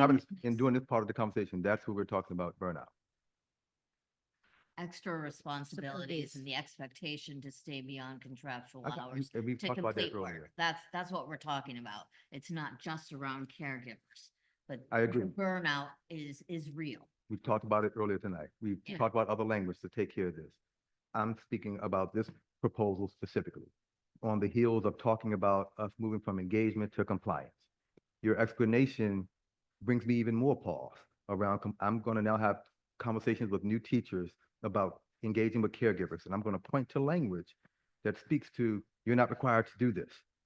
And so I hope you understand where I'm struggling with how this language can create some issues with the ways in which we engage families in an unintended way. That's all. Or, I mean, I we can pay speak 'em. to my experience as a tenured and experienced teacher, how I handled conferences with a class size that is 25% bigger than it was a year ago and twice as big as it was during the pandemic. I just did the math and I said, here's my contractual day, here's my lunch, here's my prep, because I actually need a prep on conference day because A, I have to teach next week or tomorrow. And B, it's really critically important that I take time to do my notes, right? To take notes on what we discussed. And so I subtracted my lunch and my prep from the contractual hours, and I divided it by the number of students I have. Actually, 2 students who require a language interpreter need twice as much time. So I allowed for 2 double conferences, and that's how long I met with families for. That number of minutes with no buffer between. Now, in the old days, I felt like I went by what I considered best practice, what I felt like is the amount of time that I need to meet with families. And I tried to put in a 5-minute buffer between conferences so that if someone's at an emotional point in the conference or really needs to finish a point that they're making, that there's some transition time. And that went away. And I was okay with that. And my families were extremely gracious about how short their conferences were this year. Because they understood that we as a district we're saving money because the reason I have a bigger roster is because we're paying fewer teachers to serve the number of students we have. And B, I think because they trust me as an experienced educator, I would not have been able to do that earlier in my career. But if at this going forward, that's going to be my practice, is that that's the amount of time I'm being allotted. It's the same at secondary. You've allotted time on the schedule. We wanted more conferences, so we gave more contractual time. But I will no longer stay in a building till 5:30 p.m. when, you know, we've already heard messages from principals saying the office is now closed. Teachers, if you are still meeting with families, you will have to let them in of your own accord. The safety of that is you know, beyond imagining for me, but that is standard practice in all the buildings I've worked in, that teachers are meeting nights and afternoon, you know, all hours. We might not even have administrators or secretaries in the offices. Parents aren't signing in. So there are safety issues with teachers trying to have, you know, these long meetings and fit them into one short day that we are allotted. And I think that we can make a lot of progress if we have a scheduling platform. We work with administration to say, this is how much time we have in reality, and we'll make it work. And maybe, you know, like you said, Mary, that's a fantastic idea. I don't know that all buildings make that schedule available to teachers, but you know, that CSE schedule, maybe we can fill in that Swiss cheese. I'm not thrilled about losing my PLC time because we talked about the value of it. So I'm not thrilled with having to, like we did this year, turn that into my conference time with families. But I think we can make it work. But we're saying that that's where that timesheet is coming from. We did also just agree to free up some Wednesday professional responsibility time where those conferences that can't happen during the contractual day could happen. Part of your professional duty, part of that collaborative time, part of those second and fourth Wednesdays has the potential to help with the overflow. If a staff meeting were also then allocated to help with the overflow, then we're creating more ways to engage with families.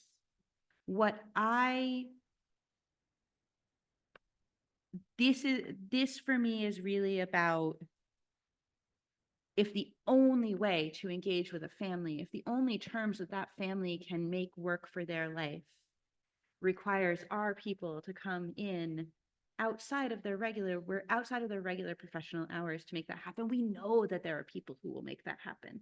We think they deserve to be paid for that. I understand that we can't pay them for that. Totally respect that. But then at least we need to say, we're not even saying no one will attend caregiver meetings. We're just saying no one can be required to or disciplined for.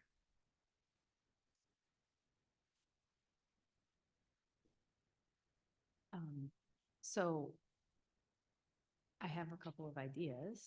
So one idea is, if we're trying to open up access for caregivers, then being transparent about the workday for caregiver conferences being flexed.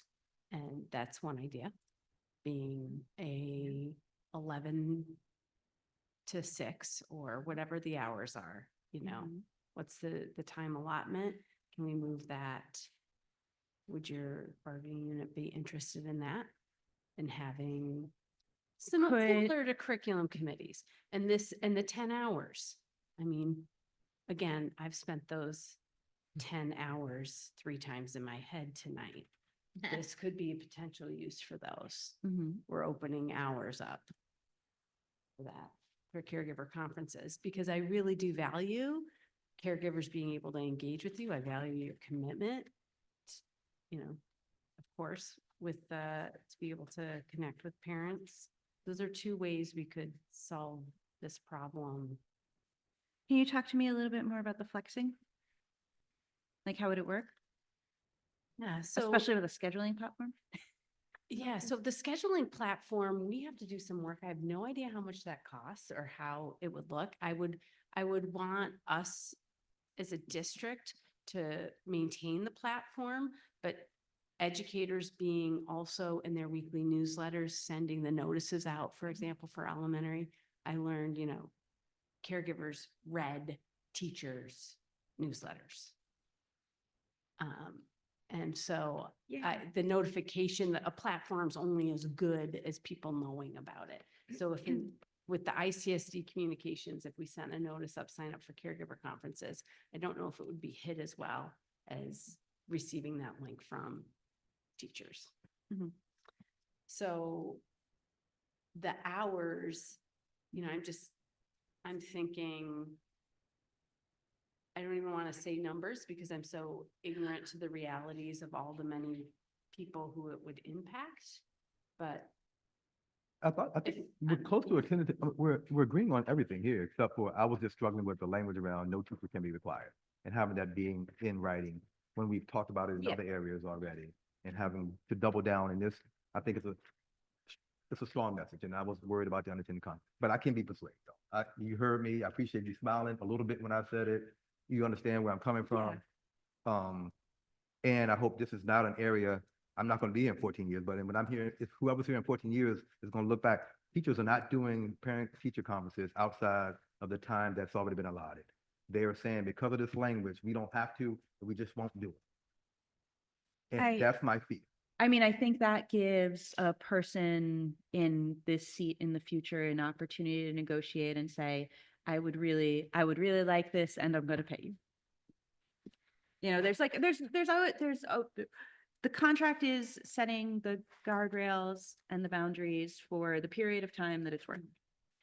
One thing on the language, we're saying caregiver conferences, which I really appreciate the attention to change that. Yeah. I also know a number of our elementary schools are practicing student-led conferences and student-led CSEs. So how is that practice acknowledged in this? Did I miss it? I don't see any of the language here as dictating the style of the conference. I don't see it either saying we have to do it one way or can't do it another way. Great. Bob, any questions, hesitation? I know I'm keeping you way later than you're supposed to. No, it's all right, Doc. We're good. Okay. Tentative agreement on this You're good. proposal? Yeah. Thank Okay. y'all for hearing me out, and I Yeah, appreciate you. yeah, no, I appreciate You it. brought two of the best people to do this in this, don't- so that helps. We don't want to send the message that we don't want to engage with caregivers Yeah. either. Like, we want to. Okay, last item of the night is just a revision on AI protections. I just put, because I feel like we were so close and then we were just not quite sure if the language was correct. So I just wrote it out really cleanly. That protections against AI outsourcing, 10 PC, use of artificial intelligence. We were talking about the change to both the district and the association highly value the benefits of human teachers and human connection in the classroom, but also understand that ever-evolving technology has a place in education. To that end, generative AI and other technological developments will be used only to supplement, support, and enhance teaching and learning.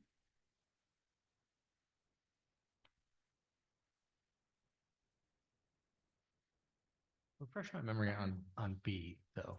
We already agreed to be. This was, you gave us this language. Yeah, we Nothing. agreed to it. May not reduce the FTE for the association. That Yeah. one. We agreed to it. I can go back, can someone go back and look at the notes from last time? Aurora's giving me a thumbs up. She'll go back and look at the notes from last time.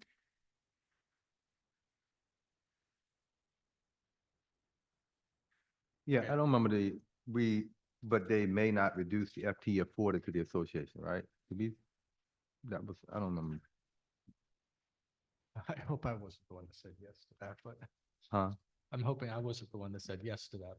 I don't think we said yes to that, but it's getting late. Because it's, I mean, I was able to do some research, not to take us up too much. We can talk more about this at some time. But it's New York Ed Law 3014-A, and that also has some connection with Civil Service Law, Section 70.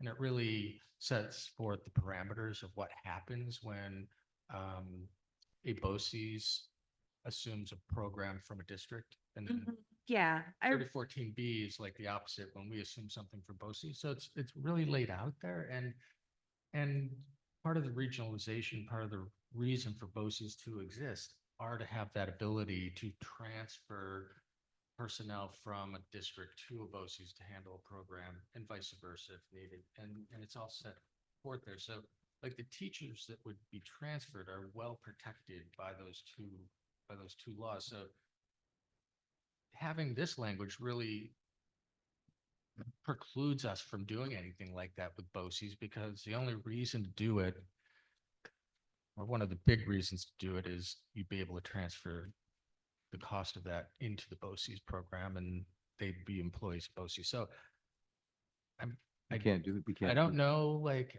I don't know if I said yes or not. I apologize if I did. But we probably would, I think it's contrary to the purpose of BOCES program. So you would want to put in something like that includes the words pursuant to ed law.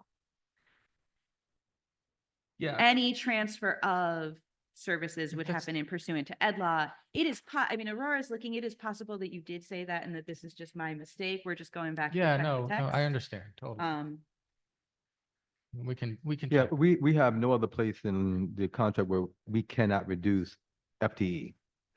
And this is one of those instances where it's telling the organization you can't reduce. Other We than, found it in the note. What? We found the note.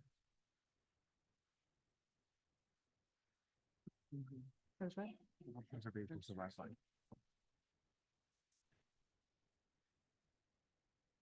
Do you want to come down here so that you can use a microphone?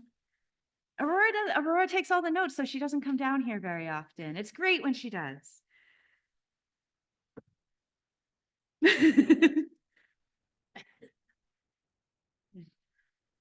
Okay.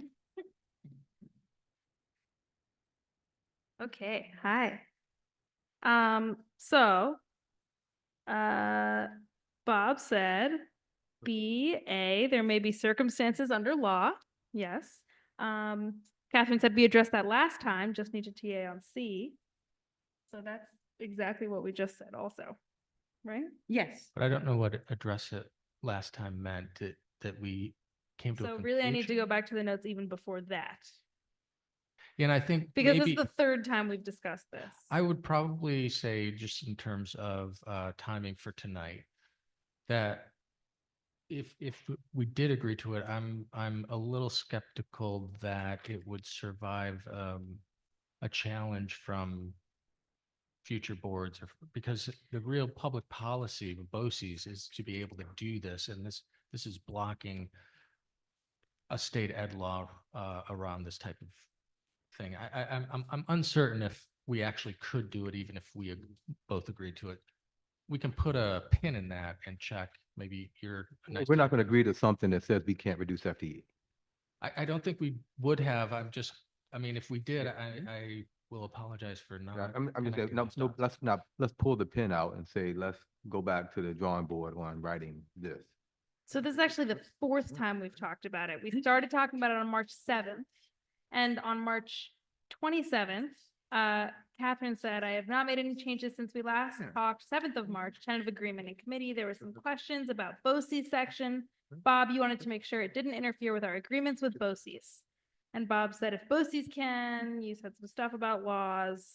And then you said, do you mind just saying something like, we'll follow education law if things were to happen? And that's what Tammy just said. So you've brought this concern multiple times, Right. and many times we have tried. It seems like you all want a revision, and this is the fourth time we've talked about it, and you haven't. Let me be You can do a clear. revision. It seems like we don't want this proposal. I want to reject. So how So you- about this? Since we already have ed law that dictates this, let's just take out the last sentence. Yeah, Okay. it has to be pursuant to ed law, and Yeah, it I'm has to be happy to pursuant say to ed that. law. That's fine. All right. You have to deliver notices of such transfer in writing to me or to the person in my seat. Now, what we have yet to agree on is whether this revision to C is now a mutually agreeable revision. I mean, I can give a quick no. but the explanation is going to take a little longer, and it's somewhat ideological.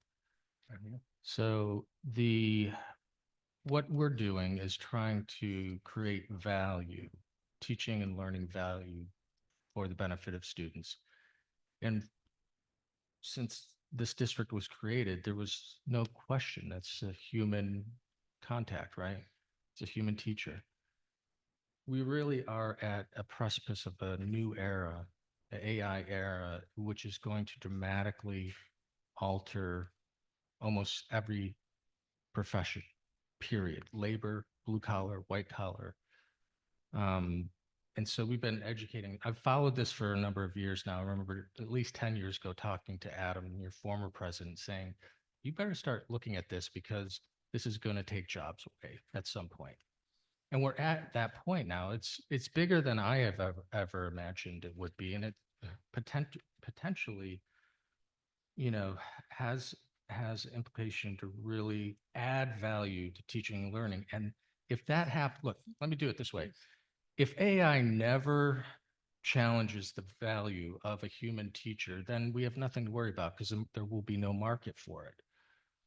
But as we all suspect, it may actually challenge and give greater value than the human being can in a number of professions, from nursing to lawyering. Lawyers are being told now that hold the applause, we're a dying breed, right?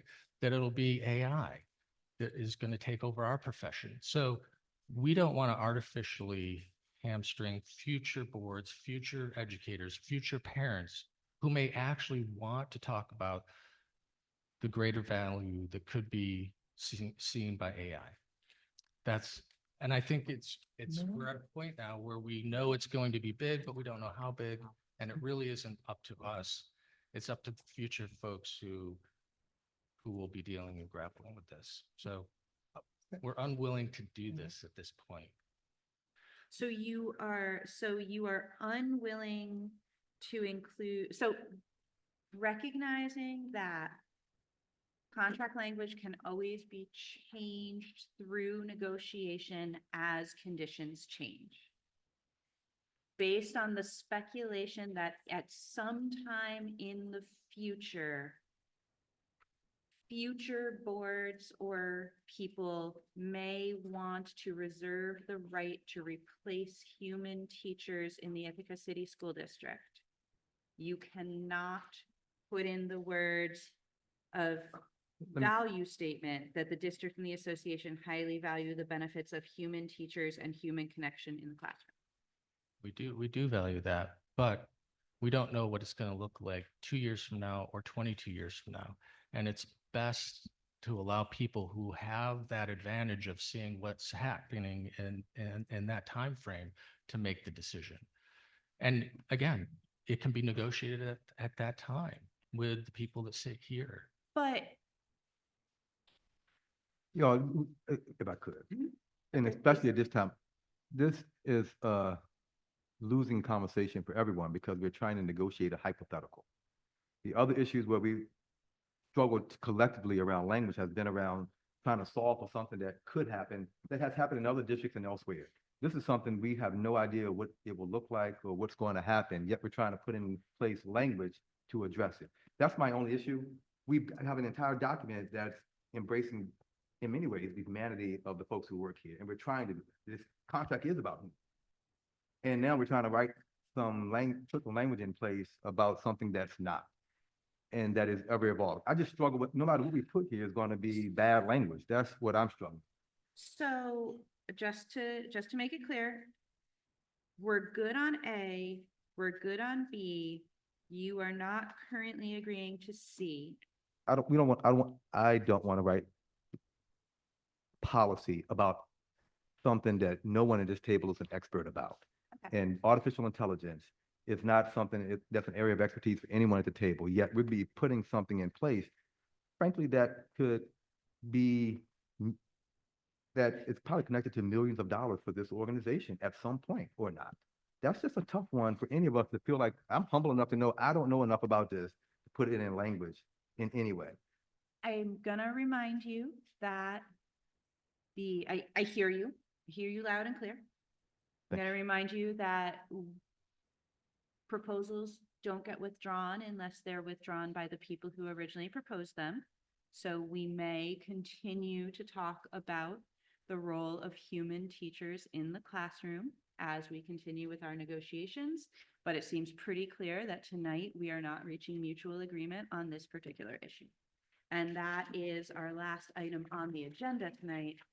So I think that we do need to set an agenda for next time. Let me be clear. We've been talking about human teachers all for every session. Let me be, every conversation is about the humanity of our educators. I want to be specific about just talk about artificial intelligence and something that I don't have an, I like to think we're all experts on human teachers. We've been doing a lot of that. Yep, that's fine. Oh no, I didn't propose new agenda items, but do you want to read off the things that were on the original agenda that we? Sure. Okay, so And on, also in May, we're going to focus on benefits. yes. And results. So proposal 40, extending membership status to coaches and theater teachers and other teaching professionals. Proposal 46, secondary department leaders and elementary cohort leaders. Proposal 47, duty clarification for RSPs. Proposal 48, job share overhaul. Proposal 49, curriculum night expectations. Proposal 57, ITA input for curricular development. And then there was one that we tabled this time. 46. Proposal 46. You already read that one. Six. Did I? Yeah. Oh, huh, good. And starting in May, we wanted to start talking about benefits once we've resolved some salary, understanding that the benefits are fringe to the salary. So we'll probably put some things on the agenda, but see where we get with them. Salary, that's right. We can put salary first if you want. Yep. Okay. That's the big one. Yep, and we are meeting a week from tomorrow. Our next meeting is on May 8th, which is a Thursday. And that is an evening meeting, correct? Yeah, our next day meeting is June 12th. Okay, great. So next Thursday. Tell me about your Oh, yeah, and the proposals that you're gonna bring us revisions for, we'll put on the Right, I was agenda. guessing that. Okay. There, I have